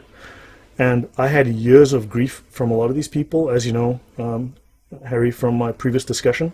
It got to the point where the authorities had to get involved, so this really annoys me when I think about it. So the Sufis are regarded as the outcasts of Islam, or an outcast group. The Sufis are the main authority within Islam. The Sufis are the pinnacle. The Sufis are the elite. The Sufis are the elite of Islam. The Sufis claim to have started the Freemasons because the Sufis claim to be the original Freemasons. The Sufis claim to be the original Freemasonic sect. They claim to have created the Scottish rite of Freemasonry by having infiltrated and corrupted the Templar Knights, and then they smuggled their Sufi Freemason ideas into Scotland through the Templars. They claim that they founded Freemasonry, okay, and then they corrupted the Templars, and then so they claim to be the original. Now, every Freemason who wants to elevate himself beyond what the Freemasons can give them will join the Shriners. So not every Freemason is a Shriner, but every Shriner is a Freemason. So when you want to excel above the Freemasons, you join the Shriners, and the Shriners are explicitly Islamic. In fact, the Shriners are explicitly Sufi. Okay, and also if you look at the Muslim Brotherhood, you look at Hassan al-Banna, right? He's a Sufi, and the Sufi founded the Muslim Brotherhood. The world's largest secret society is Muslim. Okay, they've got something like 100 million adherents. They've got maybe 2 million members. No one really knows. Okay, it's not, they're called secret for a reason, obviously. So they have a huge following, lots of money, and incredible influence, and they are the foundation of all of the modern Islamic terror groups. Right, they're the source of all these modern Islamic terror groups. And so they are Sufis. They are Freemasons. Hassan al-Banna means the builder in Arabic. Okay, and builder is the Arabization of Mason. So he was a Freemason. He's acknowledged to have been a Freemason since the age of 12. So the Freemasons are Islamic, and I can show you evidence to that effect, that the Freemasons are an Islamic organization. They're not a Jewish organization, they're Islamic. The Shriners are explicitly Muslim. Okay? And the Shriners are the Uber Freemasons.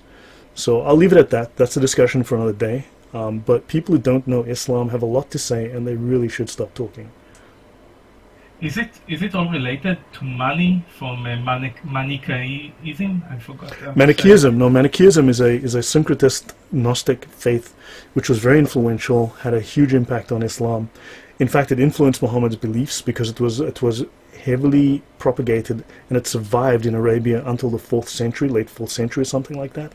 So a lot of the ideas, the anti-Christian, the Gnostic ideas within Islam are derived from Manichaeism, which was just, I mean, it's just nuts. Okay, so a lot of the ideas that the Gnostic ideas, the explicit Gnostic ideas within Islam, because Islam does explicitly claim, and the Islamic scholars do explicitly claim, in fact, the Sufis claim to be and I have shown you this reference, the Sufis do claim to be the perfect Illuminati. Okay, the Sufis claim to be the perfect Illuminati, not the Jews, the Sufis. Okay, Muslims. Sufis are Muslims. Yeah, you showed me the reference for that. Yeah. Now, again, this is a discussion. I have to start bringing out the evidence. But, you see, people don't understand. Islam has two faces, the Sharia and the Haqiqah. The Sharia is the law. Do what you're told. Right? Everyone only knows the Sharia face of Islam, the law. Do what you're told. The other side is reserved only for the elite of Islam, and that is the Sufi scholars. There are 4 levels of understanding within Islam: the Ibara, the Ishara, the Lataif, and the Haqa'iq. This is the understanding of reality, the perfect understanding of reality as it is. This is where your soul, your consciousness merges with God, merges with Allah in this case. So the Lataif is for the dunces, the idiots, the masses. It is literally called Islam for the masses. That is John Q. Abdul, who doesn't like what I'm saying. He is at the absolute lowest bottom level of understanding. He's the peon. The Quran sits at the bottom level of understanding. If you know the Quran, it means you're an idiot. Okay? Because that is at the Ibadah level, the lowest. It's the literal level of Islam. I can do a show on this again. We can discuss this in depth and detail. The next level is the Ishara, meant for your Imams. Above that, now you get to the Sufis, because you've got the legal side of Islam, and then you have the spiritual side. Now we call it spiritual, quote unquote. It means the occult side of Islam. That is reserved for the spiritual scholars of Islam, who are the Sufi. Okay? So the character of Allah, the nature of Allah, is not present in the Quran. You've got these laws, you've got what He says to do and not do. But the spiritual understanding is found through reading between the lines of the books, and that's where in the Sharia manuals of the scholars, the Sufis, they're the ones who've communed with Allah. They now understand His nature, and they are the perfect Illuminati. They are the perfect scholars, the perfect Gnostics, as they claim. Because all the Gnostics that came before them were a bunch of losers who couldn't find the truth, but the Muslim scholars did.